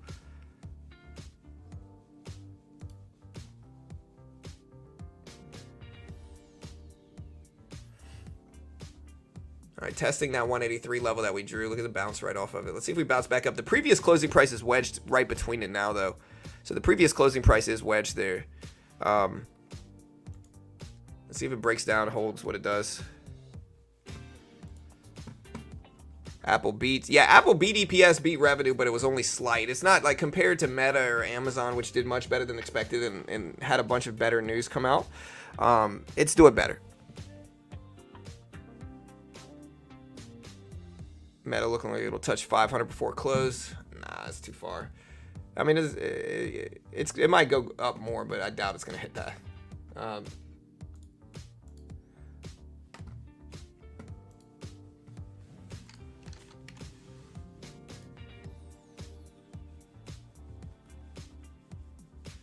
Also, guys, if you haven't checked out Top Step already, Top Step is a funded program in futures. They give you a demo, and they test your skill. If you can pass the test, they fund you. If you lose, you're only out what you pay for it. And so it's a great way for day traders. Almost all day traders lose money. And so, again, you can put the money up yourself and risk thousands of dollars. Most day traders lose, and if you think you're going to be an outlier, you're probably not. And so it only makes sense, instead of putting up thousands of dollars and risking that trying to day trade, try a funded account program in futures. You could day trade the S&P. If I look at the S&P 500 right now, or the SPY, it's following Meta stock right now. Look at this and then look at Meta stock. Very similar price action, very similar strategies in futures. And you could day trade short, buy market, sell market, all that good stuff in futures. No PDT rule. Top Step is a sponsor of mine. I'm super biased in their favor because they pay me money. But if you want to check it out, here is a link. Great way to help support the channel. Great way to day trade. A lot of day traders try to trade a cash account, and you're so restricted. You can only go long. You got to wait for funds to settle, all that good stuff. In a futures market, instant settlement, no PDT rule. You can day the S&P, the NASDAQ, gold patterns, super similar to blue chips. Apple down less than 2%. Yeah, it's very small. Apple's basically break even on the day. It's not super red. And so anything could happen. Maybe the earnings call is going to be better. Maybe that'll help. Maybe we're going to get some optimistic stuff during the actual earnings call. But who knows, you know.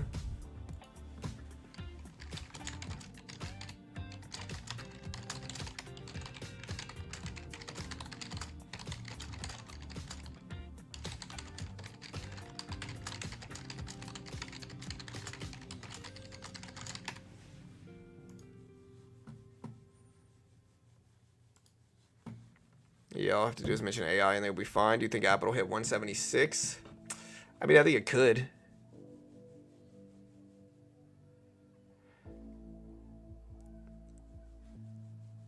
Apple went. If Apple gets to 160, I'll average up. I mean, I probably will as well. Maybe a good time to load up on Apple for long term. I mean, I think it's cheap right now. Personally, but I'm not going to tell you it's good. Remember, guys, I always put this disclaimer up. Remember, I have no idea what I'm talking about. I certainly don't want anybody to copy me or try to follow what I do in markets, because I really don't know what anything's going to do. Nobody does. I think it's useful, though. Meta is really making that big influence over markets, you know. So Meta having that big influence over markets right now.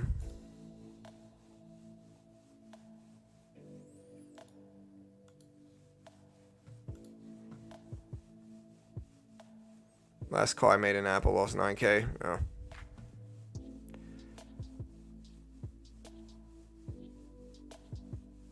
Oh no, someone always knows. Oh, well, yeah, somebody does. Insiders in the company know. But again, they can't tell us, and we can't even use that information if they did. You know, Apple could sub 180 tomorrow. Yeah, I mean, it's at 182s. It's really not that far from being sub 180. You know, 180's right here. So it just has to break under that level. Again, remember, guys, we got the earnings call in 20 minutes. 20 minutes. I'm going to put a timer up. The earnings call starts in 20 minutes, guys. We will stream the entire thing. Here's the timer. Again, here's Apple dumping down. Meta just flying up today. But yeah, Meta flying up today. We'll see if it holds. That closed Apple. Apple should rename to Aapl. Hey.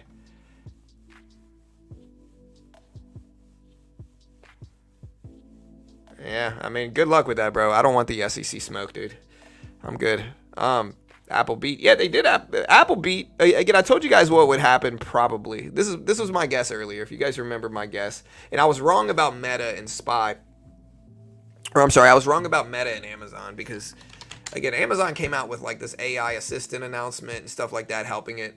But a lot of these are up so much. My guess was that these companies would beat and then drop, right? So I was correct about Apple. The reason Meta and Amazon is they had all this news come out. Both of them did much better than expected, especially versus Apple. Like Apple came in ahead of the analyst expectations, higher than the expectations, but it wasn't like super big margin higher. It was pretty much what they expected, slightly higher.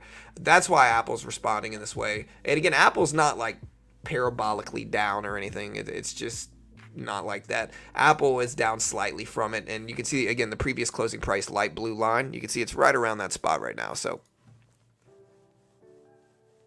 only people losing money on Apple are option traders and people panic selling. Yeah, they all beat expectations, Chris. They all beat. Microsoft was okay. Google went to, Apple not up. Amazon, Meta to the moon. Yeah, they went crazy for sure.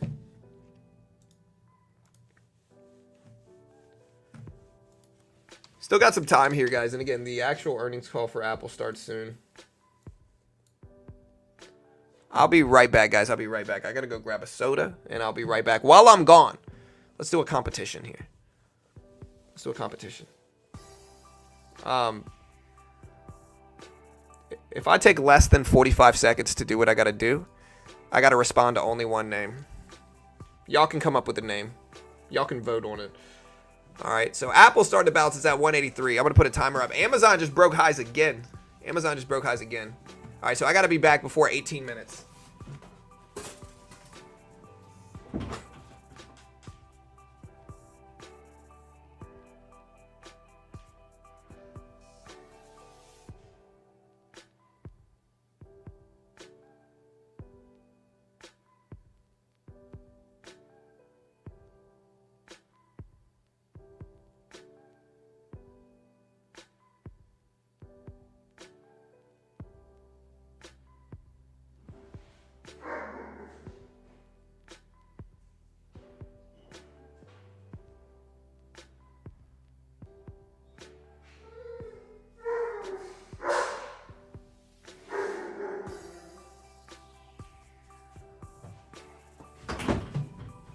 Oh, did I make it? I think I made it. There's a lag on the stream, guys, All right. I don't think I made it. I think I lost. All right. I don't think I made it. All right. What's the name? It can't be anything disrespectful, controversial, or anything like that. Nvidia just broke highs again. Nvidia got up to almost 640s right now. Oh, it's a German Shepherd. Bruce? You heard Bruce bark. Bruce is the house watchdog. Y'all want to see Bruce? There's Amazon. Amazon up to 170s. Nvidia breaking highs as well. Tesla testing highs.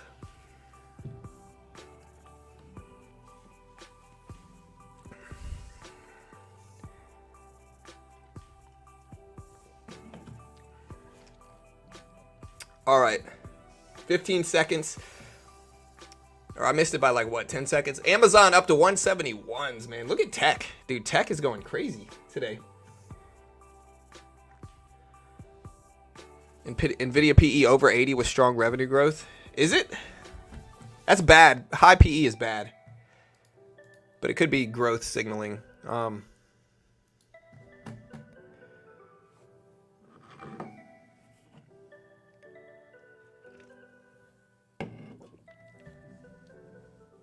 Again, Amazon at 171.50s. Still churning up. What a crazy gain by Nvidia, though. Will Amazon be higher than Apple tomorrow morning? Oof, I don't know.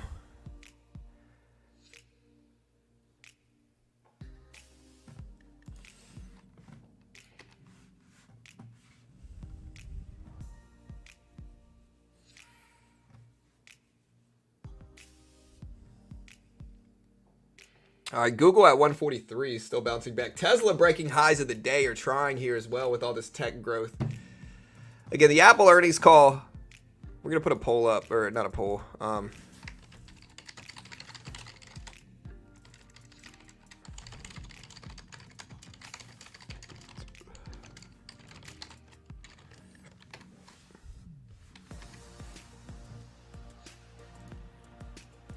This should carry over to tomorrow.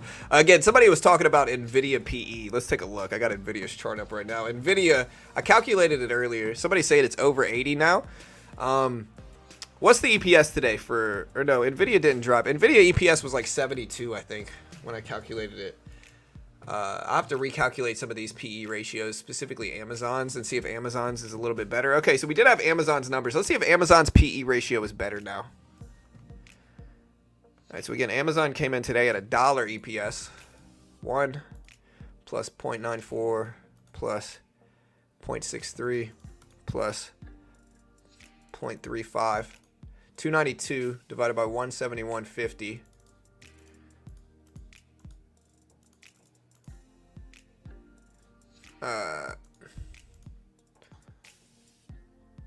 Wait, what was the number? I forgot it, dude. 1 plus 0.94 plus 0.63. It was like 291. 291 was the number. All right, so Amazon with a much better PE ratio. So Amazon's getting better is the point, guys. Amazon's getting better. Tesla just broke over 190 and broke highs. NVIDIA hit 639s right now, 639s. Amazon PE ratio has improved a little bit versus the last time we looked at it also. But wow.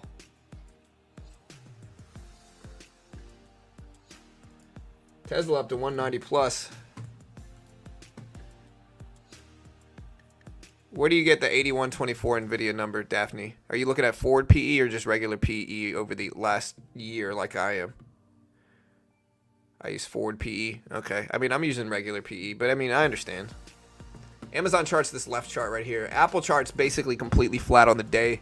Again, here's Apple right there. So Apple right around the previous close. Somebody's saying the SPY breaking lifetime highs. I mean, I understand if it is. It doesn't matter, though, because it doesn't clarify as lifetime highs until it's after the opening bell, I think. Or no, maybe they're counting this. Let's see, 191.62. Who knows when they're going to tally it, but yeah.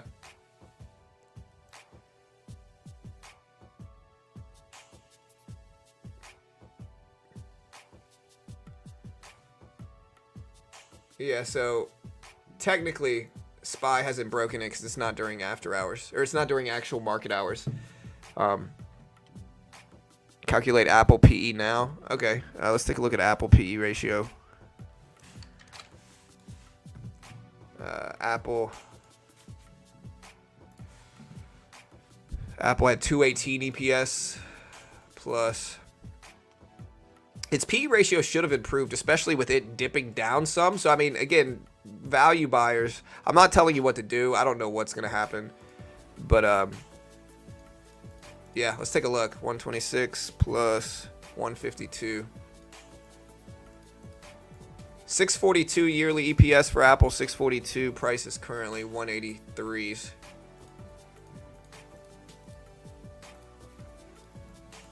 Apple's PE is right around 28.5 right now. Pretty solid. I mean, again, it's not great.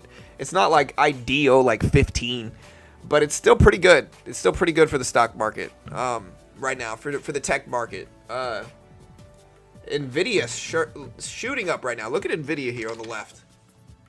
Wow. Look at this. NVIDIA up to 640s.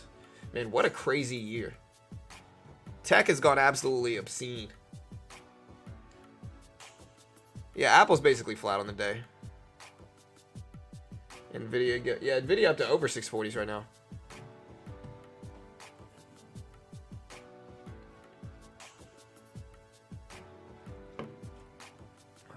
I see a mate PE for Meta and NVIDIA. I'm not going to keep calculating it. I mean, this is how you calculate it, guys, just so y'all know.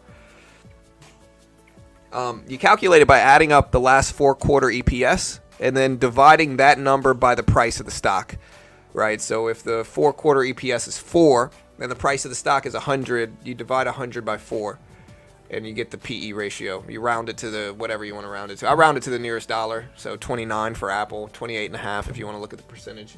NVIDIA is still pushing up some. We were saying it was a crazy year back when the Q was 390s. What's the deal? Well, the deal is AI has influenced stocks in a crazy way, have contributed to their bottom line in a pretty significant way.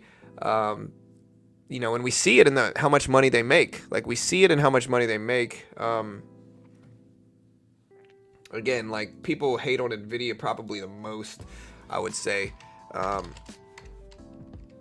when you look at their revenue, I mean, how can you ignore, like, the revenue, like, benefits of AI? Like, look at it, you know? Like, look at this growth over the last 3 quarters from AI and Nvidia. With that said, SPY just broke highs again. Nvidia hitting 640s. Tech is booming right now on these moves. Nvidia up there. Look at Amazon too. Amazon breaking highs as well, up to 173s.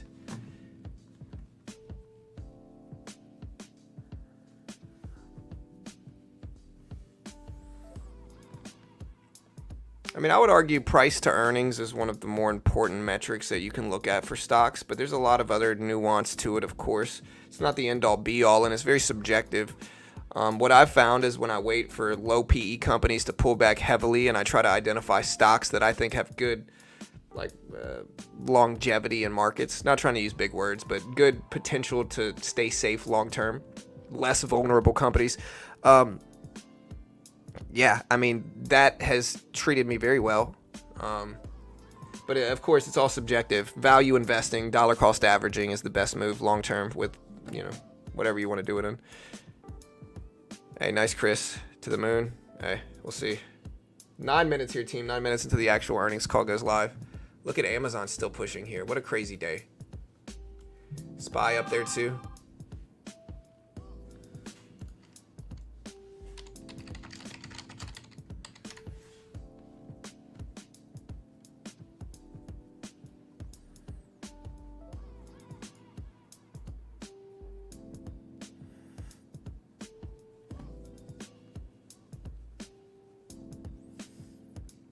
Tesla almost up to 191s.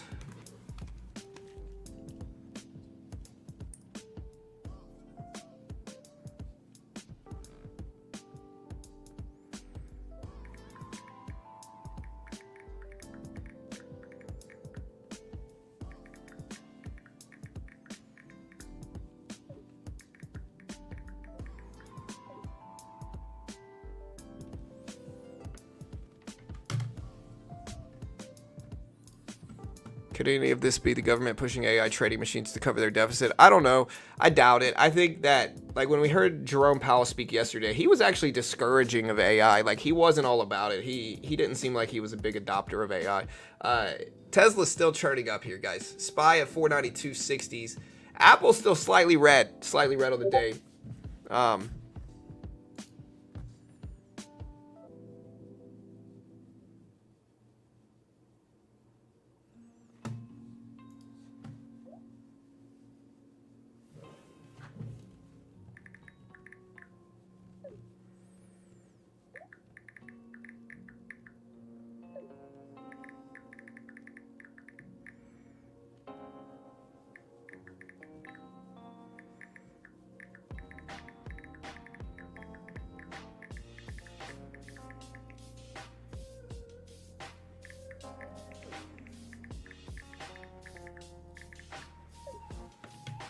All right, again, Tesla's still pushing up. Google at 143s, almost 143s. I meant like computer trading machines. Yeah.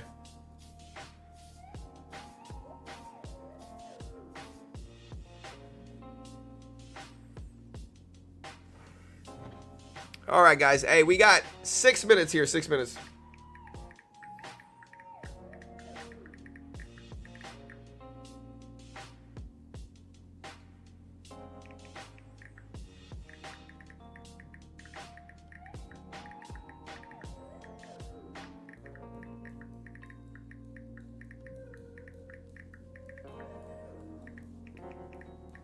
All right, team. Again, hit that like button, hit that subscribe button. We are in sub-only mode.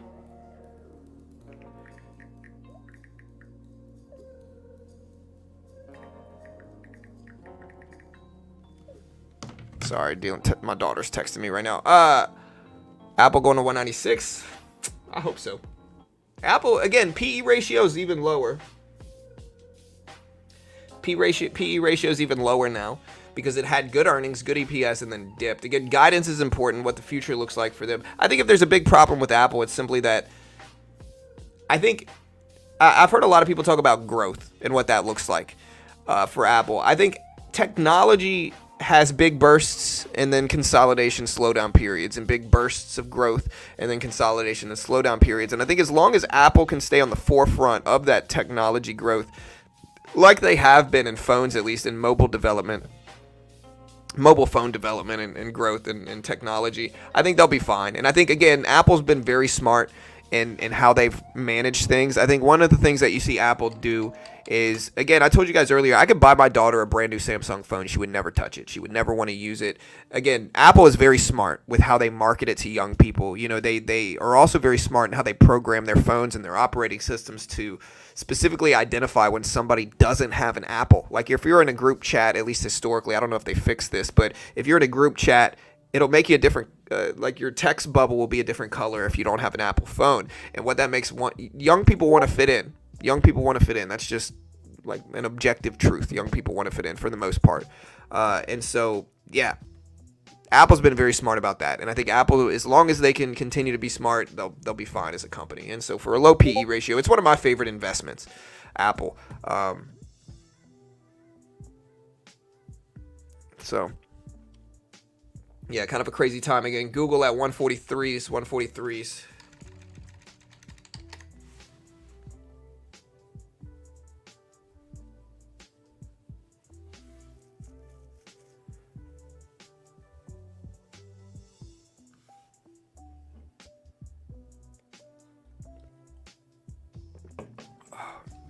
Peloton. You know, I don't like Peloton company. All right, guys. Hey, we got 4 minutes. 4 minutes.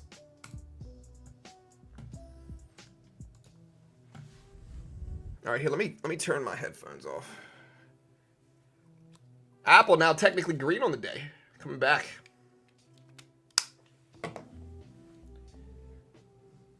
$196 on Apple. We'll see. AMD testing $175. Yeah.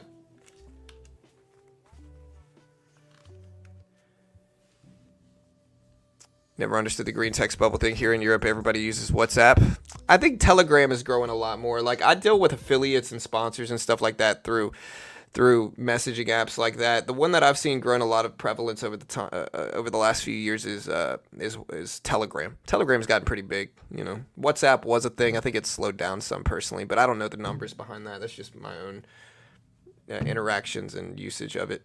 Yeah, I'm going to stream the full earnings call live. Again, I'm going to do a sound check. I want to make sure you guys can hear me. How could this bullish move affect the market tomorrow? I'm not sure how it affect you guys' market. I'm really not sure.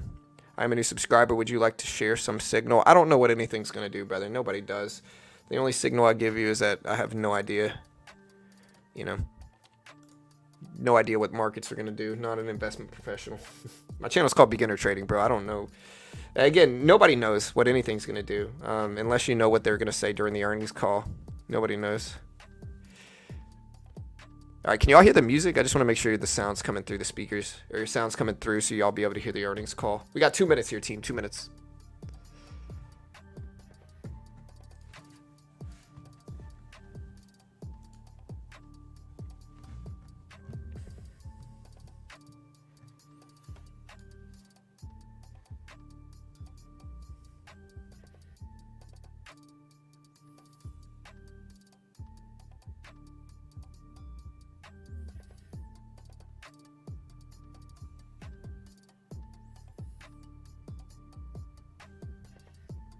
The honest thing to say is the truth. Nobody knows. Yeah, I mean, I'd rather just be real with people.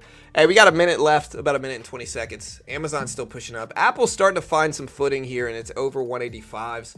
The SPY is still moving up. Meta was the other one that released earnings today, and they are at 452s right now. Over 450s for Meta. Crazy. I mean, a lot of people speculating maybe we'll hit 500 sometime soon for Meta. That's just going to be such a crazy gain for those tech stocks. Where will Apple close the day? Leave it in chat right now. We got less than a minute. Less than a minute.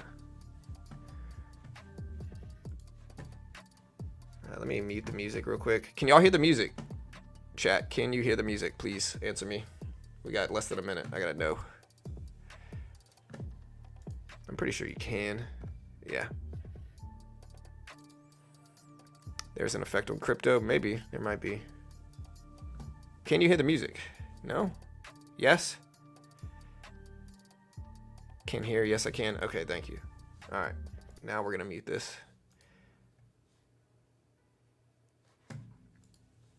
All right, I got to stop the music here.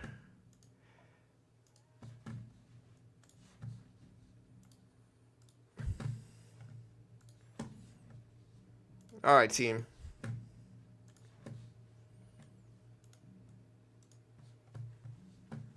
Patiently waiting here. Earnings call's about to start.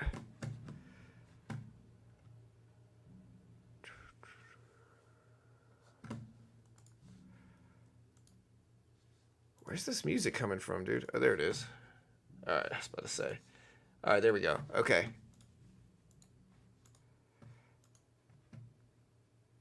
Patiently waiting here. Earnings call should be starting anytime now.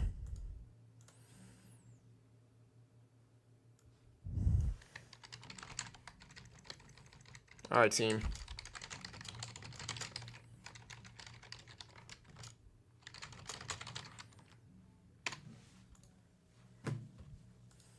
All right, it should be starting at any time now.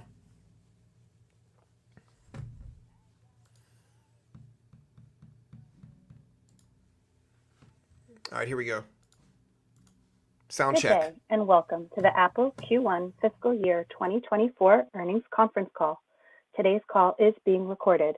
At this time, for opening remarks and introductions, I would like to turn the call over to Suhasini Chandramouli, Director of Investor Relations. Please go ahead. ...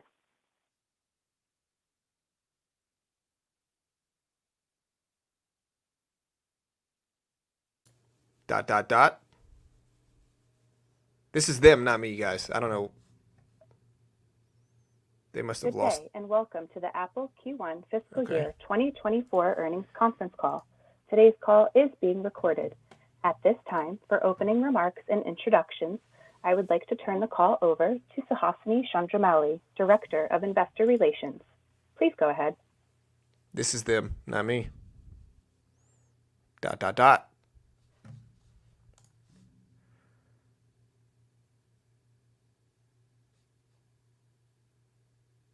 Hello. Where's this guy? They must be having technical problems, team, just to give you guys a heads up. Apple stock is down on this. Again, this is not me. Yeah, you can hear him in the background, so this is them.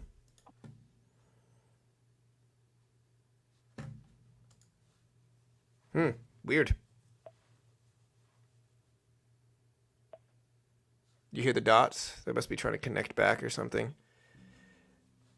Yeah, Apple having problems with their earnings call. Again, this is them, not me. Just to clarify. Apple having technical difficulties here.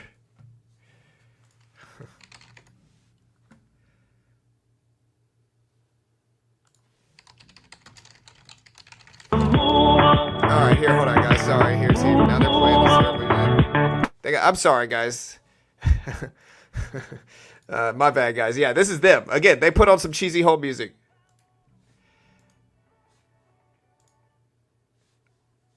Now I gotta listen to this bad music here in the background. Again, they're having technical problems right now. Honestly, deep down inside, I was like, is this me?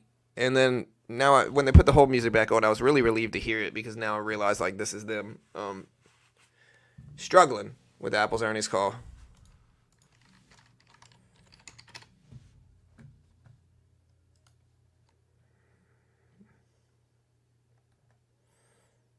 Yeah, so a number of people saying there seems to be a problem with the Apple conference call. They just went back to music. Apparently, have no connection to management.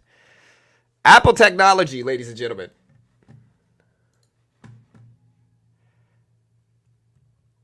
Numbers on your screen. Yeah, I mean, these numbers are the actual earnings. The earnings are already out. But the earnings are out already. But the earnings call is what we're all waiting for, which is having the technical problems. This is why Apple's PE is so high. I'm listening to the music in the background.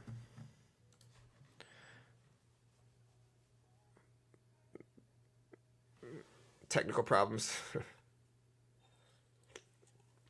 With that said, Nvidia just broke highs of the day again at 641s, 641.01. Still waiting for the Apple earnings call, guys. They're having problems. Yeah, they're having problems. We're waiting for them to start the call up. They're having trouble connecting with management is the rumor. Again.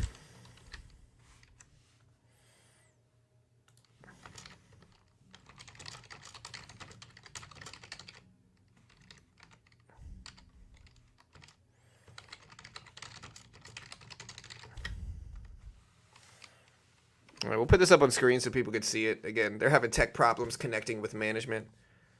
We're still waiting for them to come back, but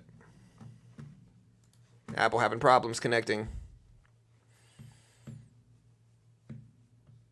Yeah, honestly, Meta, Amazon still flying up in after hours.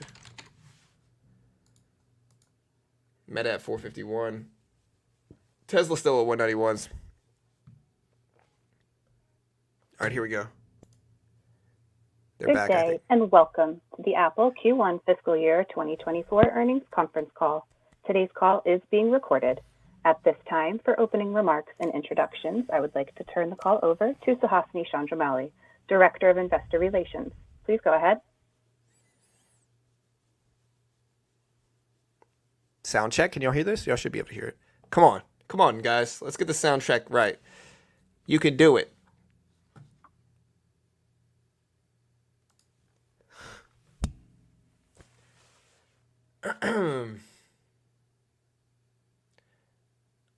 I feel bad for these guys. For joining us. Speaking first today is Apple CEO Tim Cook, and he'll be followed by CFO Luca Maestri.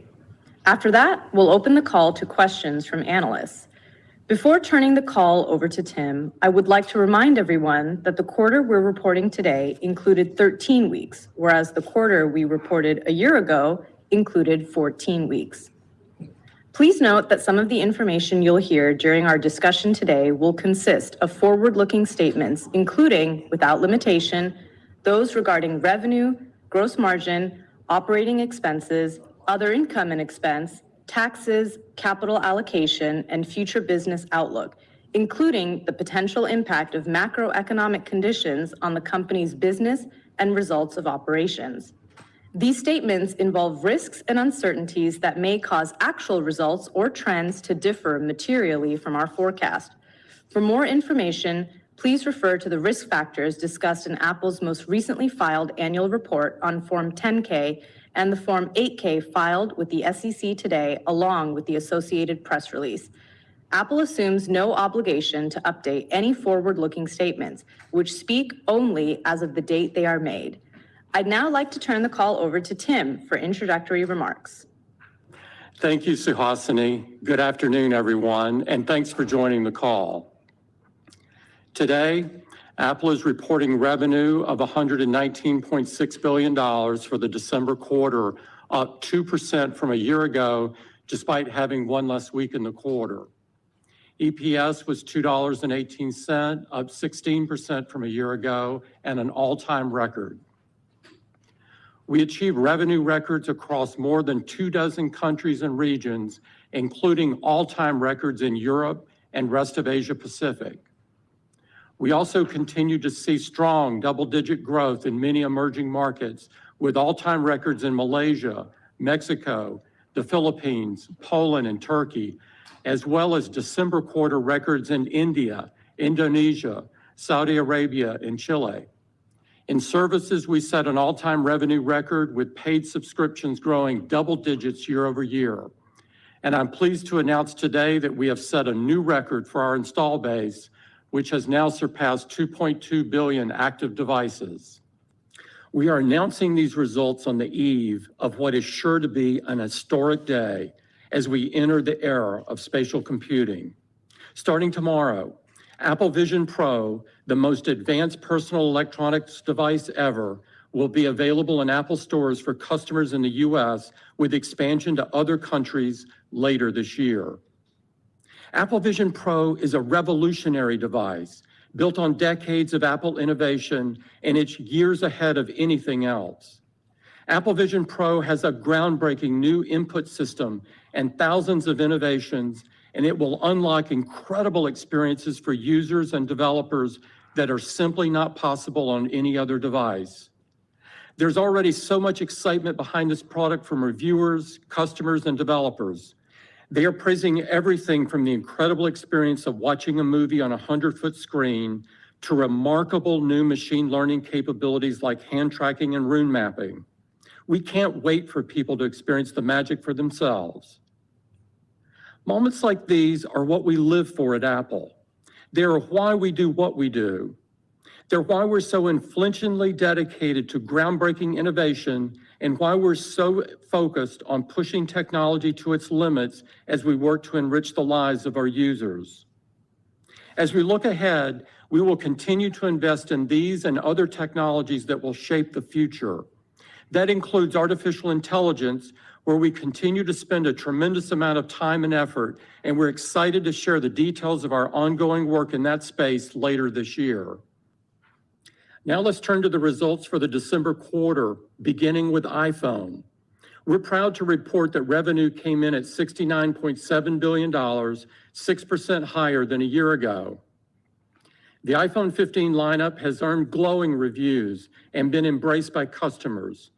The iPhone 15 and iPhone 15 Plus feature a gorgeous new design with color-infused back glass and contoured edges, dynamic island, A16 Bionic, and a new 48-megapixel camera system. And the iPhone 15 Pro and iPhone 15 Pro Max set the gold standard for smartphones with a beautiful and lighter titanium design, industry-leading performance with A17 Pro, and our most advanced camera system with the equivalent of 7 Pro lenses and the ability to record spatial video. Features like emergency SOS and roadside assistance via satellite bring peace of mind to users when they travel, and I'm grateful for every note I've received about their life-saving impact. Turning to Mac, revenue came in at $7.8 billion, up 1% year over year, driven by the strength of our latest M3-powered MacBook Pro models in spite of having one less week of sales. Just last week, we got to wish Mac a happy 40th birthday. When it was introduced 40 years ago, Mac changed everything, and through the years, it has done so again and again. Recently, we have been on a tremendous pace of innovation. Since the introduction of Apple Silicon in 2020, we've been proud to offer our users unmatched performance and power, along with a remarkable neural engine for artificial intelligence and machine learning.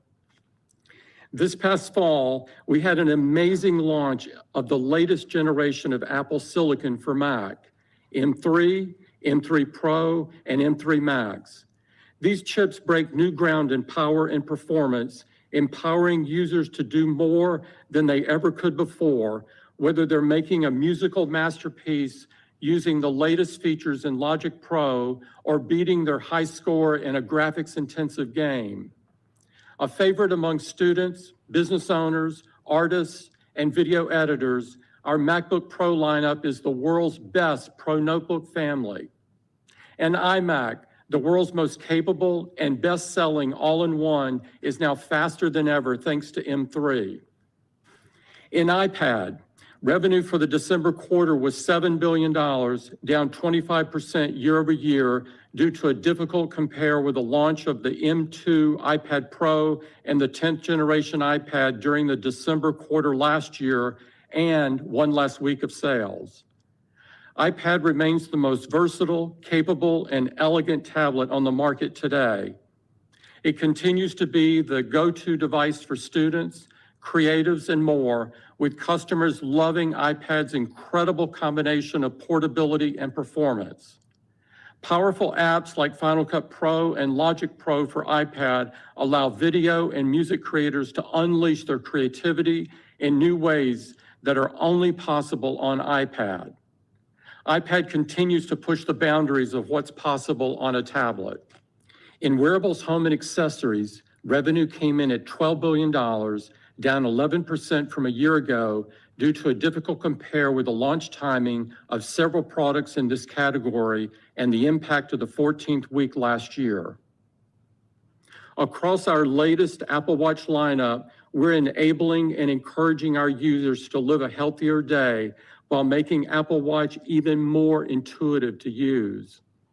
The new double tap gesture on Apple Watch Series 9 and Apple Watch Ultra 2 make it easier to answer calls, play and pause music, or take a photo with iPhone.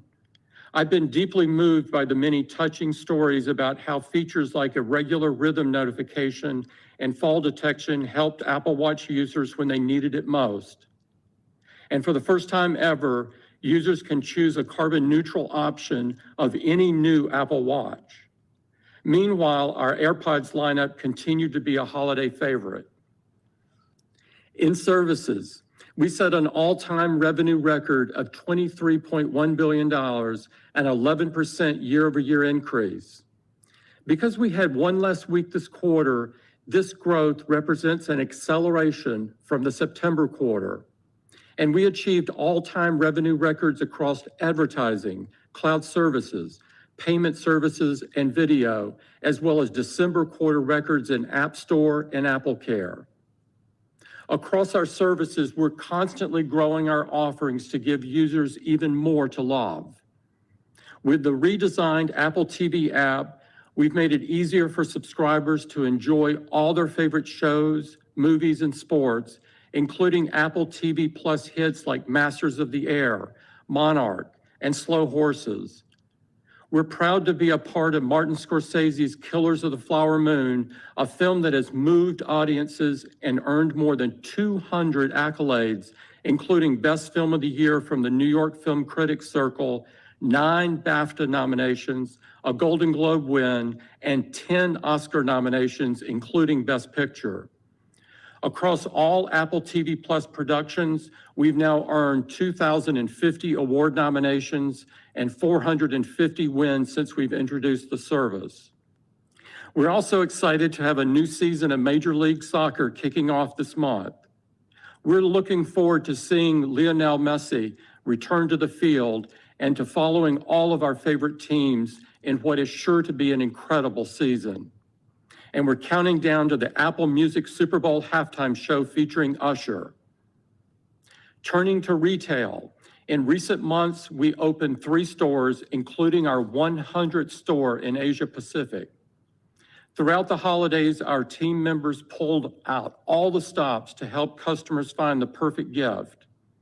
And I know our US team members are especially excited to begin demoing Apple Vision Pro for our customers tomorrow.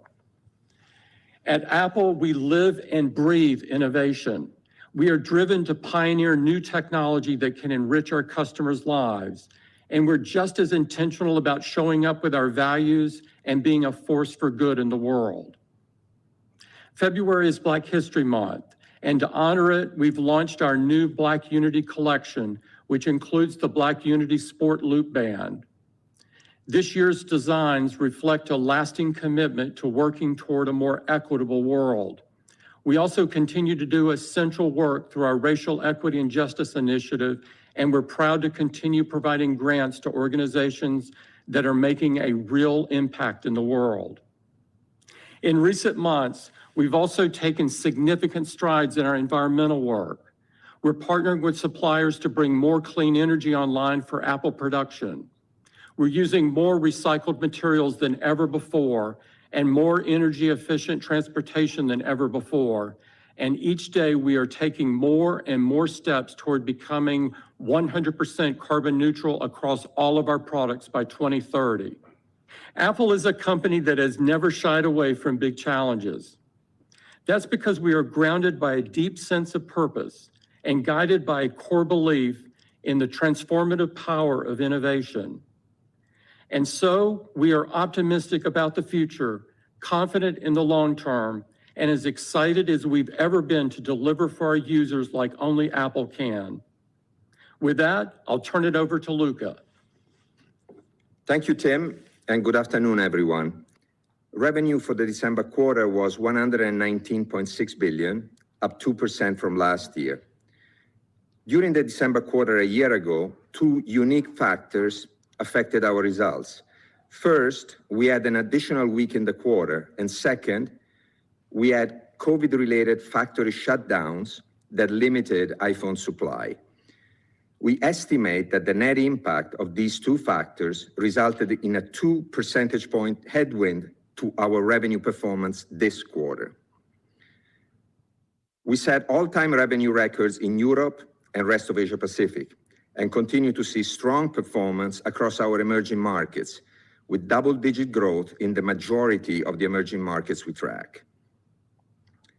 Products revenue was $96.5 billion, flat compared to last year, driven by strength in iPhone, offset by challenging compares for iPad and wearables, home and accessories, and one less week of sales this year across the entire portfolio. Thanks to our unparalleled customer loyalty and very strong levels of customer satisfaction, our total installed base of active devices set a new record across all products and all geographic segments, and is now over 2.2 billion active devices. Services revenue set an all-time record of $23.1 billion, up 11% year over year. When we take into account the extra week last year, this represents a sequential acceleration of growth from the September quarter. We're very pleased with our services performance in both developed and emerging markets, with all-time revenue records in the Americas, Europe, and rest of Asia Pacific. Company gross margin was 45.9%, up 70 basis points sequentially, driven by leverage and favorable mix, partially offset by foreign exchange. Products gross margin was 39.4%, up 280 basis points sequentially, also driven by leverage and mix, partially offset by foreign exchange. Services gross margin was 72.8%, up 190 basis points from last quarter due to a more favorable mix. Operating expenses of $14.5 billion were at the midpoint of the guidance range we provided and up 1% year over year. Net income was $33.9 billion, up $3.9 billion from last year. Diluted EPS was $2.18, up 16% versus last year, and an all-time record. And operating cash flow was very strong at $39.9 billion. Let me now provide more detail for each of our revenue categories. iPhone revenue was $69.7 billion, up 6% year over year. We set all-time records in several countries and regions, including Latin America, Western Europe, the Middle East, and Korea, as well as December quarter records in India and Indonesia. Our iPhone active installed base grew to a new all-time high, and we had an all-time record number of iPhone upgraders during the quarter.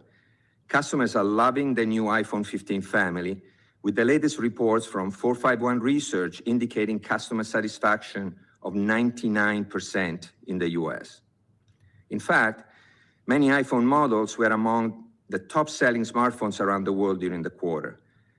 According to a survey from Kantar, iPhones were 4 out of the top 5 models in the US and Japan, 4 out of the top 6 models in urban China and the UK, and all top 5 models in Australia.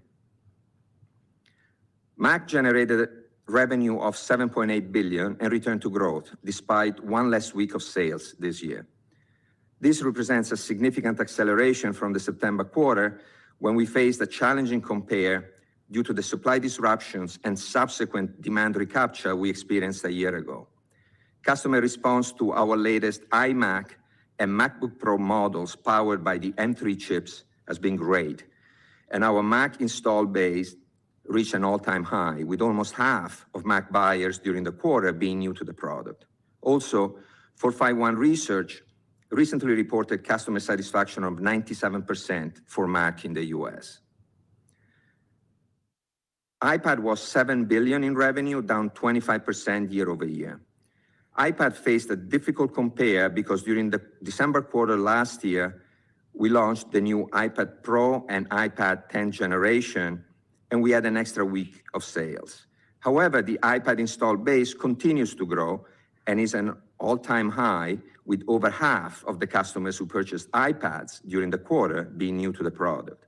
And customer satisfaction for iPad was recently measured at 98% in the US. Wearables, home, and accessories revenue was $12 billion, down 11% year over year, due to a challenging launch compare and the extra week a year ago. This time last year, we had the full quarter benefit from the launches of the AirPods Pro second generation, the Watch SE, and the first Watch Ultra. We continue to attract new customers to Apple Watch. Nearly 2/3 of customers purchasing an Apple Watch during the quarter were new to the product. And the latest reports from 451 Research indicate customer satisfaction of 96% in the US. And in services, we were very pleased with our double-digit growth, which was driven by the strength of our ecosystem. Our installed base is now over 2.2 billion active devices and continues to grow nicely, establishing a solid foundation for the future expansion of our services business. And we continue to see increased customer engagement with our services. Both transacting accounts and paid accounts reach a new all-time high, with paid accounts growing double digits year over year. Also, our paid subscriptions showed strong double-digit growth. We have well over 1 billion paid subscriptions across the services on our platform, more than double the number that we had only 4 years ago. Finally, we continue to build on the breadth and the quality of our current services, from Oscar-nominated theatrical releases with Apple TV+, to more publications on News Plus, like The Athletic, and exciting new games on Arcade. Turning to enterprise, we continue to see many business customers leverage Apple products to improve productivity and drive innovation. Target recently added the latest M3 MacBook Pro to their existing deployment of thousands of Macs, enabling employees across various departments to do their best work. In emerging markets, Zoho, a leading technology company headquartered in India, offers its 15,000 plus global employees a choice of devices, with 80% of their workforce using iPhone for work and nearly 2/3 of them choosing Mac as their primary computer. With the upcoming launch of Apple Vision Pro, we are seeing strong excitement in enterprise, leading organizations across many industries, such as Walmart, Nike, Vanguard, Stryker, Bloomberg, and SAP have started leveraging and investing in Apple Vision Pro as the new platform to bring innovative spatial computing experiences to their customers and employees. From everyday productivity to collaborative product design to immersive training, we cannot wait to see the amazing things our enterprise customers will create in the months and years to come. Let me now turn to our cash position and capital return program. We ended the quarter with $173 billion in cash and marketable securities. We decreased commercial paper by $4 billion, leaving us with total debt of $108 billion. As a result, net cash was $65 billion at the end of the quarter, and our goal of becoming net cash neutral over time remains unchanged. During the quarter, we returned nearly $27 billion to shareholders, including $3.8 billion in dividends and equivalents and $20.5 billion through open market repurchases of 112 million Apple shares. We also retired an additional 6 million shares in the final settlement of our 19th ASR. As usual, we will provide an update to our capital return program when we report results at the end of this quarter. As we move ahead into the March quarter, I'd like to review our outlook, which includes the types of forward-looking information that Suhasini referred to at the beginning of the call. The color we are providing today assumes that the macroeconomic outlook doesn't worsen from what we are projecting today for the current quarter. And we expect foreign exchange to be a revenue headwind of about 2 percentage points on a year-over-year basis. As a reminder, in the December quarter a year ago, we faced significant supply constraints on the iPhone 14 Pro and 14 Pro Max due to COVID-19 factory shutdowns. And in the March quarter a year ago, we were able to replenish channel inventory and fulfill significant pent-up demand from the constraints. We estimate that this impact added close to $5 billion to the March quarter's total revenue last year. When we remove this impact from last year's revenue, we expect both our March quarter total company revenue and iPhone revenue to be similar to a year ago. For our services business, we expect a similar double-digit growth rate to what we reported in the December quarter. We expect gross margin to be between 46 and 47%. We expect OpEx to be between $14.3 and $14.5 billion. We expect OI&E to be around $50 million, excluding any potential impact from the mark-to-market of minority investments, and our tax rate to be around 16%. Finally, today our board of directors has declared a cash dividend of 24 cents per share of common stock payable on February 15, 2024, to shareholders of record as of February 12, 2024.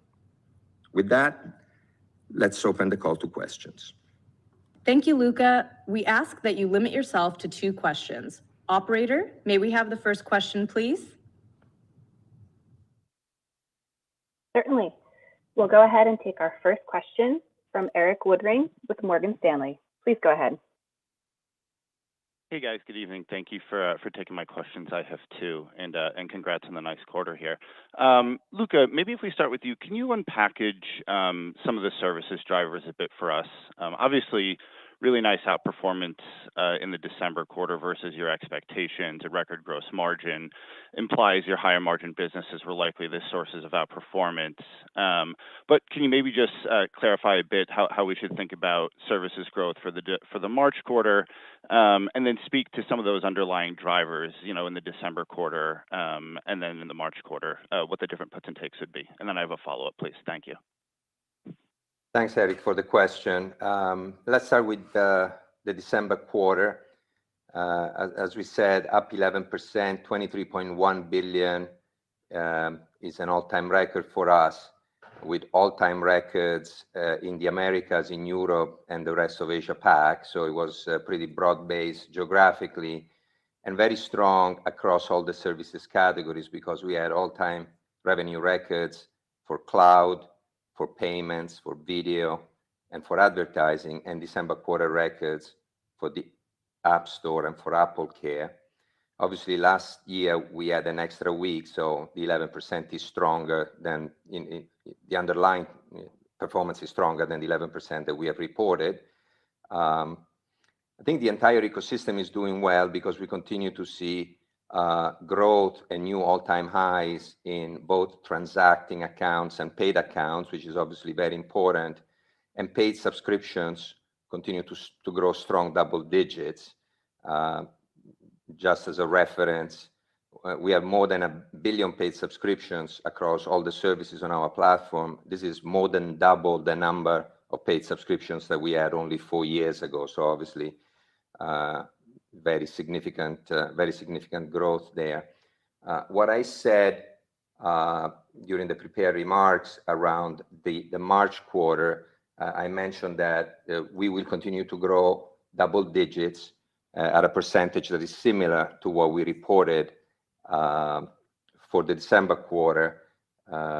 We don't provide guidance around the different services categories, so we will provide more color when we report in 3 months. Okay, thank you, Luca. And then Tim, really nice to see your installed base reach a record high again against all products and geos. I'm wondering if you could share a bit more detail about the new users you were able to onboard over the last 12 months. Meaning, how might this new cohort look different from past cohorts, either in terms of geographic representation or skew to certain products, or even how their monetization trends might differ from past cohorts. And that's it for me. Thanks so much. Yes, hi, Eric. I would say emerging markets have been a very key area of strength for us. If you look at it India grew, in revenue terms, grew strong double digits in the December quarter and hit a quarter revenue record.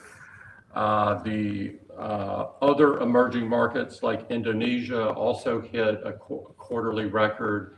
And we had several regions with records from Latin America to the Middle East. And that theme has been pretty consistent across the other quarters that of the year as well. And so emerging markets, very, very important. And I feel like we're doing a great job there.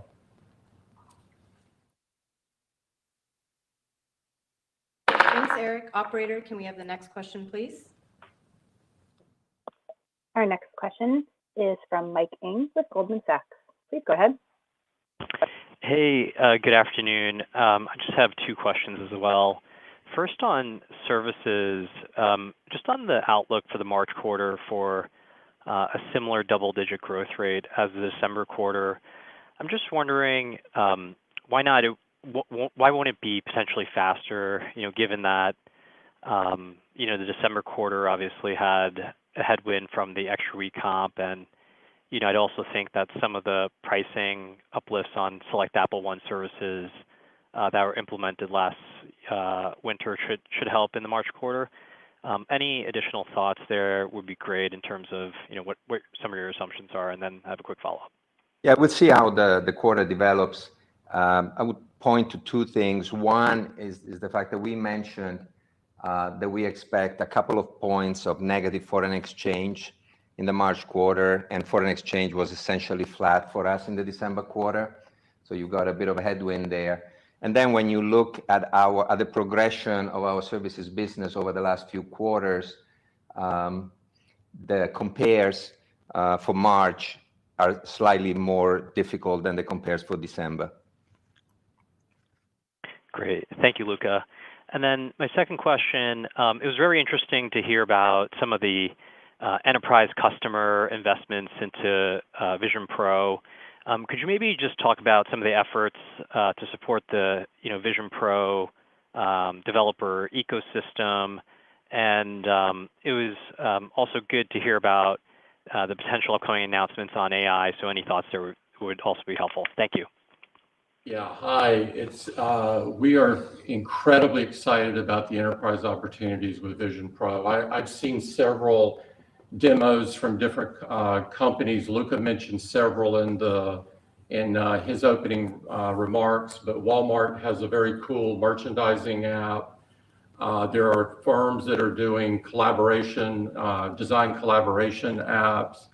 There are field service applications, really all over the map.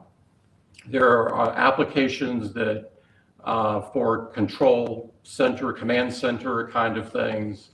SAP has really gotten behind it, and of course SAP is in so many of companies that I think there will be a great opportunity for us in enterprise, and we couldn't be more excited about where things are right now. We're obviously looking forward to tomorrow. This has been multiple years of efforts from so many people across Aapl, and really it took a whole of company effort to bring it to this far. In terms of generative AI, which I would guess is your focus, we have a lot of work going on internally, as I've alluded to before. Our MO, if you will, has always been to do work and then talk about work and not to get out in front of ourselves. And so we're going to hold that to this as well. But we've got some things that we're incredibly excited about that we'll be talking about later this year. Wonderful. Thank you, Tim. Yeah. Thank you, Mike. Operator, can we have the next question, please? Our next question is from Wamsi Mohan with Bank of America. Please go ahead. Yes, thank you so much. I had two questions as well. First on iPhone, there have been concerns around replacement cycles lengthening, China competition intensifying, and you still beat iPhone revenues despite the weaker performance in China. Curious how you're thinking about the 15 cycle overall, given what you saw in the December quarter, and I have a follow-up. Hi, it's Tim. We were up 6%, as we mentioned in the opening remarks. We're happy with that performance. Underneath there, we had really strong performance in several parts of the world with all-time records in Europe and rest of Asia Pacific. As I mentioned earlier, we did particularly well in several emerging markets from Latin America to the Middle East, and we set December quarter records in India and Indonesia. And so really some spectacular broad-based reactions to iPhone.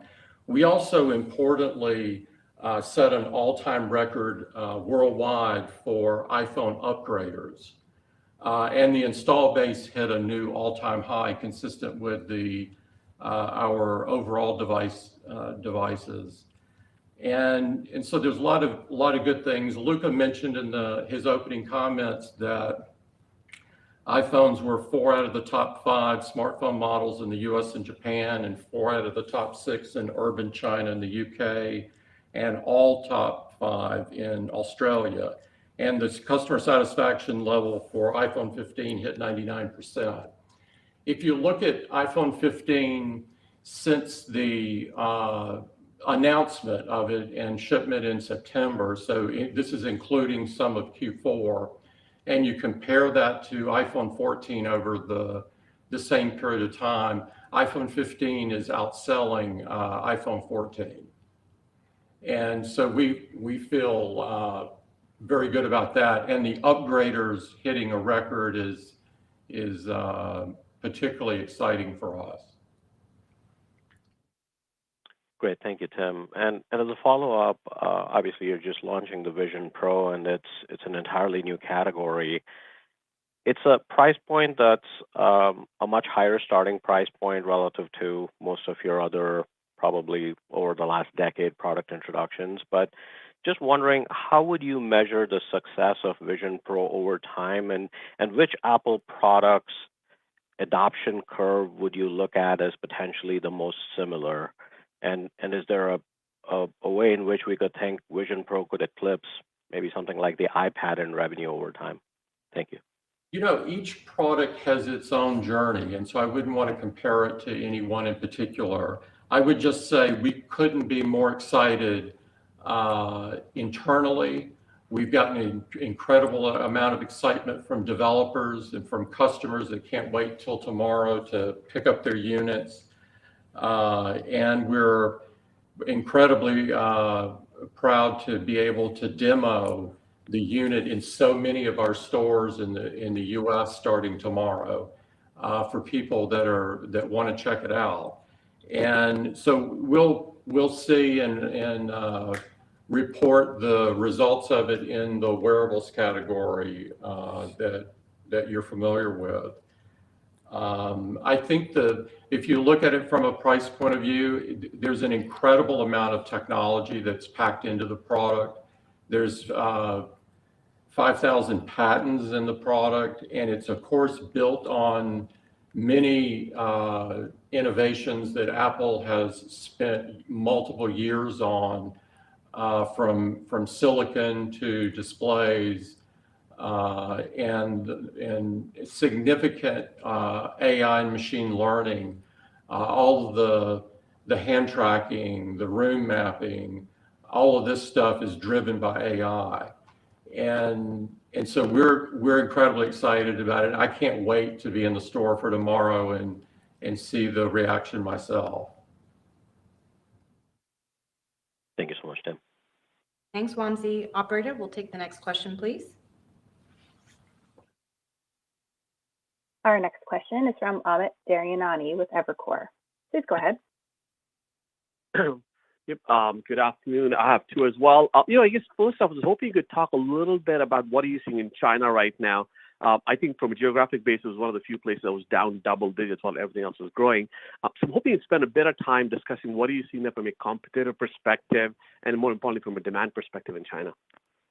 Yeah, if you look at iPhone in China, mainland, which I think has been the focus of a lot of interest, and you look at it in constant currency, so more of an operational view, we were down mid-single digits on iPhone.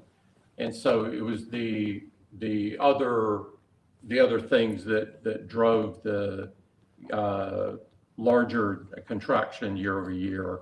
On the good news side, we had solid growth on upgraders year over year in mainland China, and we had 4 of the top 6 smartphone models in urban China.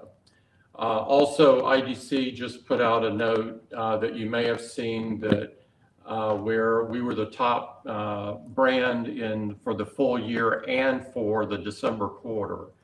And so there's some good news along with obviously we'd prefer not to contract.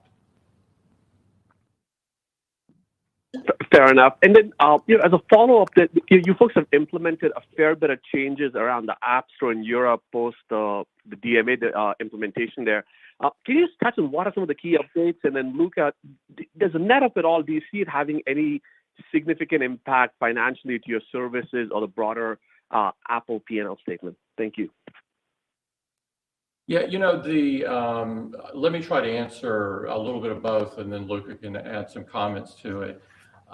We announced a number of changes last week in Europe that would be in effect beginning in March. So the last month of the first calendar quarter, the second fiscal quarter.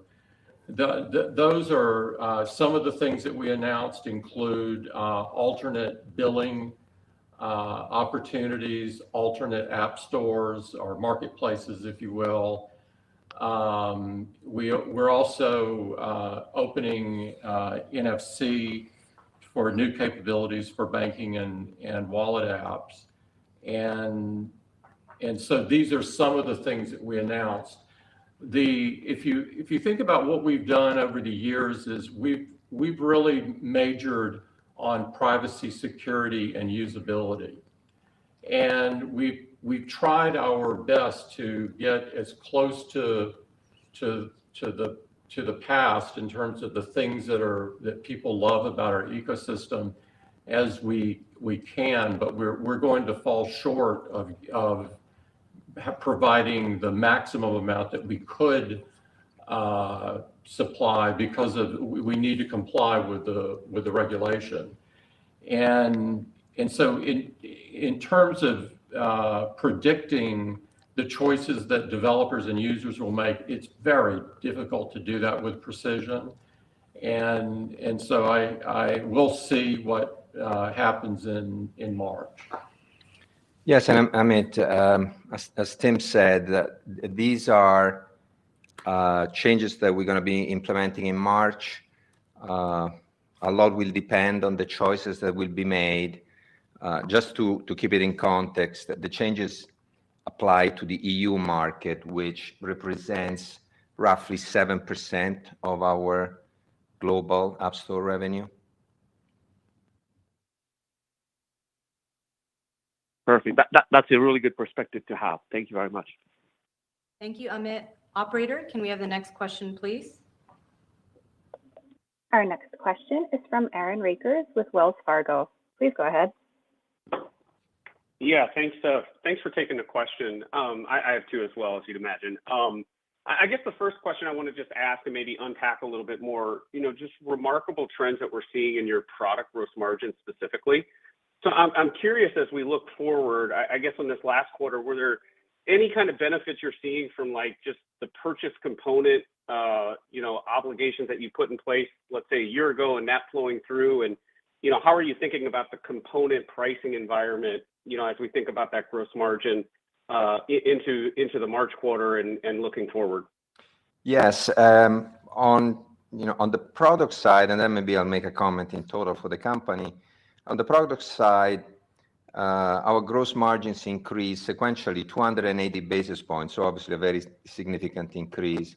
I would say the two primary components of the increase are a favorable mix. Of course, iPhone did very well. We did very well with our high-end models. And leverage, of course, it's the biggest quarter of the year for us, and so we get the leverage effect. We had a partial offset, negative impact from foreign exchange, but net-net, obviously, very significant improvement. And we had very similar dynamics on the services side, where we increased sequentially 190 basis points, also in this case due to a more favorable mix. And so the combined effect of the two businesses gave us, the 45.9 at the total company level, which is up 70% sequentially. You've heard from my prepared remarks that we are guiding total company gross margin to 46 to 47%, which is an additional expansion of margins compared to the already very strong results of the December quarter. Okay. And then the second question I was just going to ask, Tim, you alluded to kind of your excitement around generative AI and some announcements, that we should think about maybe later this year. One of the things that stands out to me is that your capital expenditures has actually come down this last year. I'm curious, as you look to lean in more to generative AI, is there something we should consider about the CapEx intensity at Apple to make investments to really, set the table for a generative AI, kind of platform as we move forward? Just given some of the things that we've seen from some other large tech companies. I'll take the question, Aaron. We've always said we will never underinvest in the business. So we are making all the investments that are necessary throughout our product development, software development, services development. And so, we will continue to invest in every area of the business and at the appropriate level. And we're very excited about what's in store for us for the rest of the year. Thank you. Thanks, Aaron. Operator, can we have the next question, please? Our next question is from Krish Sankar with TD Cowen.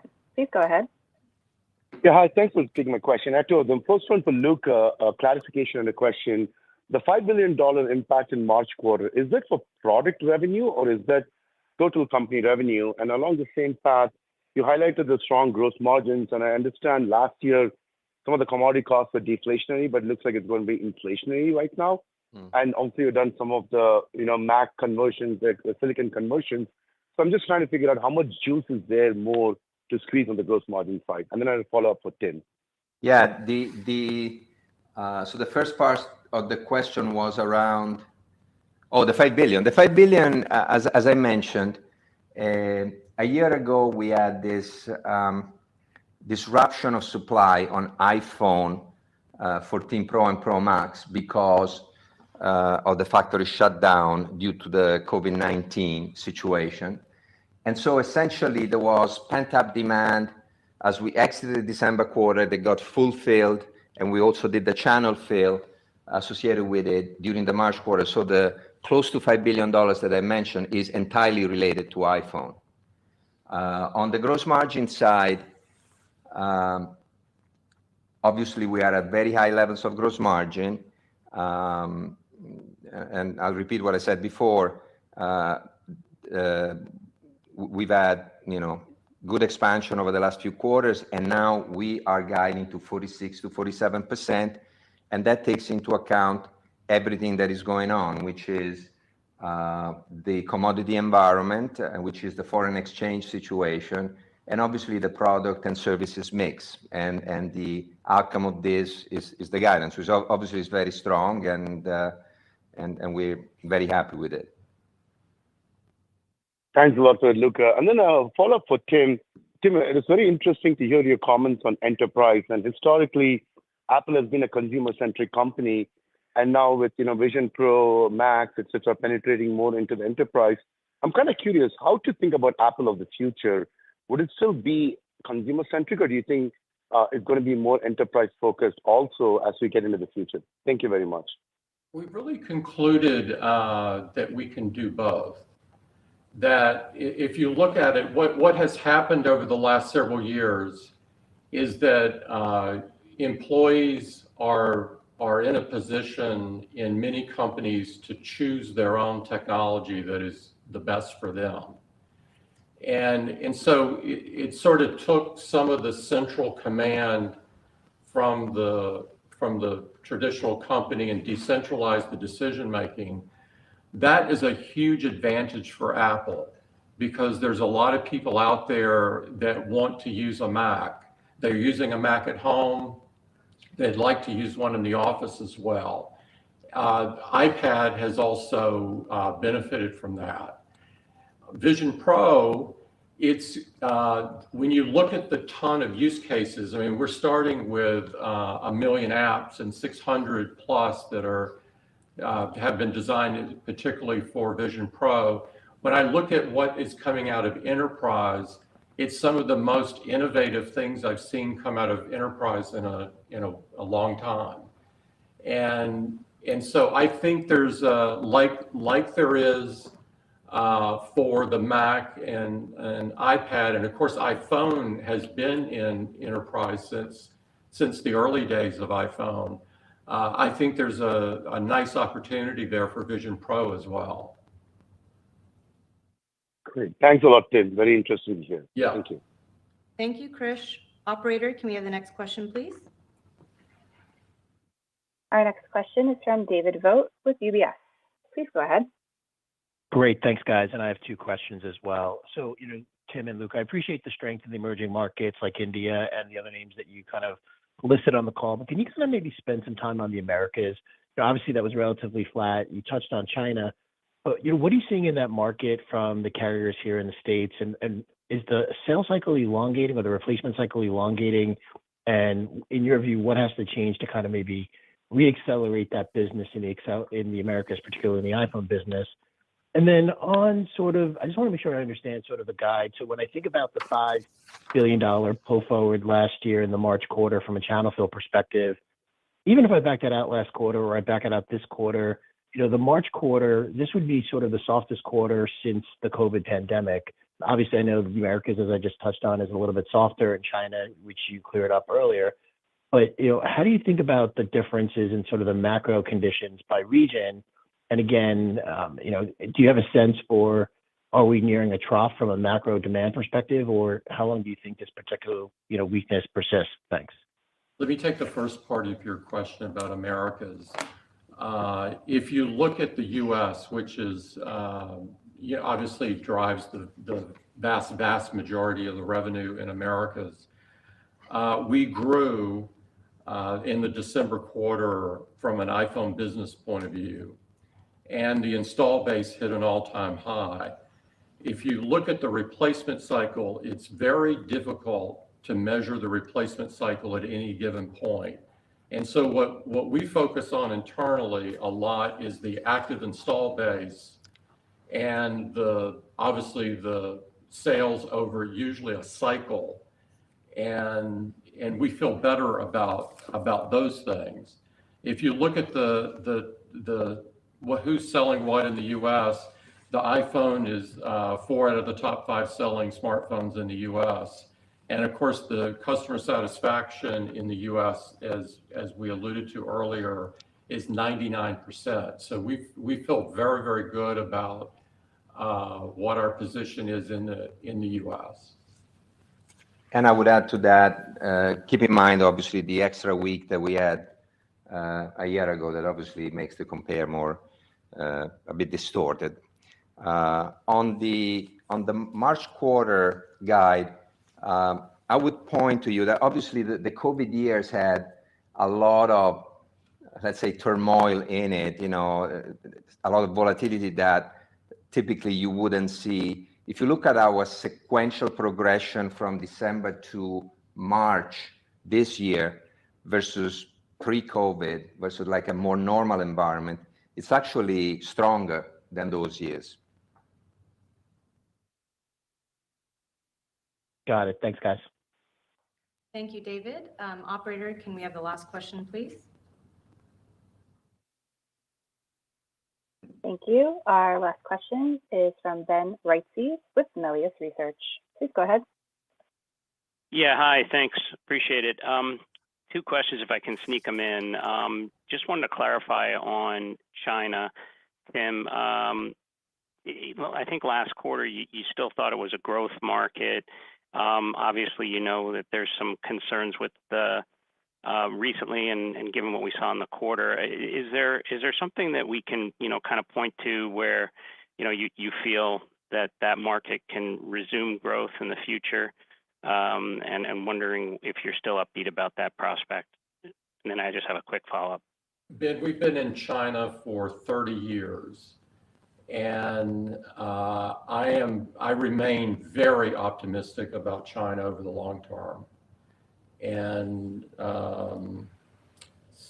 I feel good about hitting a new install base number, a high watermark, and very good about the growth in upgraders year over year during the quarter.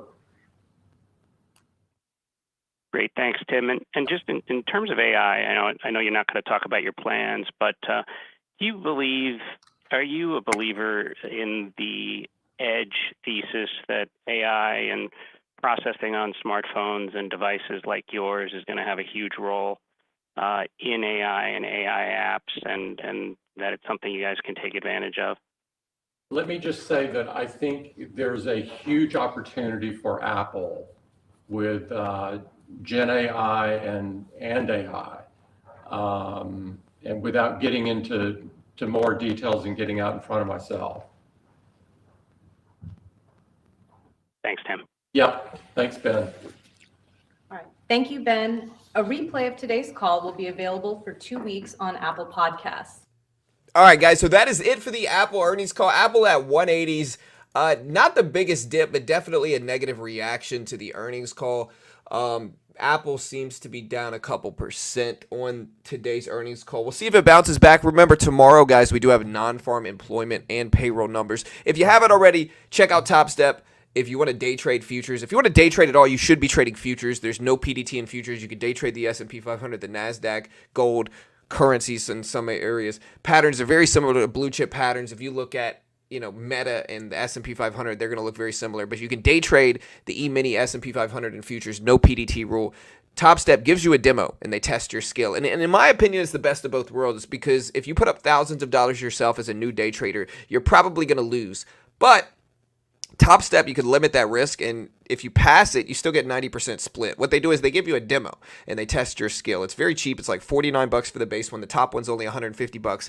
If you can hit their profit target, the base one's $3K, without losing $2K for the base one, while following their rules and conditions, they fund you, again, $50,000 with a 90% split. You get to keep your first $10K in profit. They've got free funding coaches. They've been around for over a decade and pay out millions in actual withdrawals, fund thousands of traders a year. A great way to learn how to trade, and if you lose, you're out $50. But if you're good enough to pass it, again, $50K in funding with a 90% split. Just take it the challenge, build your skill, though. Great way to help support the channel. Although, again, we are biased in their favor because they pay me money. They're a sponsor of mine. And so, of course, I'm biased. But again, if you want to check it out, here is the link for them. Great way to help support the channel. You can also check out one of our other sponsors, a company called Chart Prime. Trading view service. Look, this is a 1-minute chart. So if you want to see how powerful the scalping can be using these custom algorithms and indicators on TradingView, you can use anything with the symbol. This is the NASDAQ specifically. Look at the strong buy signal way down here. This is, again, a 1-minute chart. A 1-minute chart. So look, you got like an hour of green action. Sell signal here worked as well. Look at the sell signal breakdown. Here, boom, breakdown. This strong signal, we even had a nice little follow through. This one was wrong. This one certainly worked. Look at how strong, look at the strong signals. Look, this one, boom. This one, boom. This one, boom. This one, boom. Again, you can keep looking at these. Genuinely impressive, in my opinion. You can keep going back. Look at this one. Strong signal, boom. Strong signal, rip. Sell signal, drop. Sell signal, drop. Sell signal, drop. Sell signal, drop. Sell signal, a little bit of a drop. Maybe you could call that one wrong. Sell signal, drop. Again, genuinely impressive on a 1 minute chart. You can also put up an hourly chart. Look, here's an hourly chart. So this one, every candlestick represents 1 minute. On this one, every candlestick represents an hour. I can't guarantee you're going to make money or anything like that. Nobody can. They're a sponsor of mine. But again, still pretty genuinely impressive. You can see a few hours ago, you got the buy signal and you've had this huge green candle. Sell signal here, literally called a daily, like a downtrend that lasted for days. Look at the strong signal here. Boom. Days of bullish action. Sell signal again. Buy signal again. Sell signal again. Buy signal again. Again, I can't fake this. They don't repaint either. Genuinely impressive. There's tons of other stuff, and it's like $40 a month. So try it out. Test to see what works. They've got oscillators, screeners, a bunch of cool stuff. And so again, this is a company called Chart Prime. I'm going to see you guys later. Remember, tomorrow we have payroll numbers going live at 8:30 Eastern Standard Time. We're going to be streaming the entire thing like we always do. Payroll numbers going live tomorrow, guys. We'll put the links up for both of our sponsors in the chat if you want to check it out. Again, we'll have thousands of people live here at 8:30 tomorrow, so be here, be ready. Hit the subscribe button. Again, we did break 123,000. We did break 123,000 subs, or 124,000 subs. So, hey, thanks so much. Appreciate the love, guys. I'll see you guys later. You and Mitch partners? We were partners years ago. He's a friend of mine, but we're not really business partners anymore. But it's all love. Like, he's a good friend of mine, though. You know what I mean? No problem. Hey, appreciate the love, guys. Best regards. It's already bouncing. It's the dump before the dump. Hey, what's up, Chuck? Thanks for the live stream. Thanks, Tim. Yeah, I don't know why they put them out the same day. It's dumb. Meta, too. They did all of them, like, same week. What a ridiculous week. Yeah, guys, I'm out of here, though. I'll see you guys later. Y'all be good. Yeah, see you, Daphne. See you, Pawn. See you, Michael. Later, guys.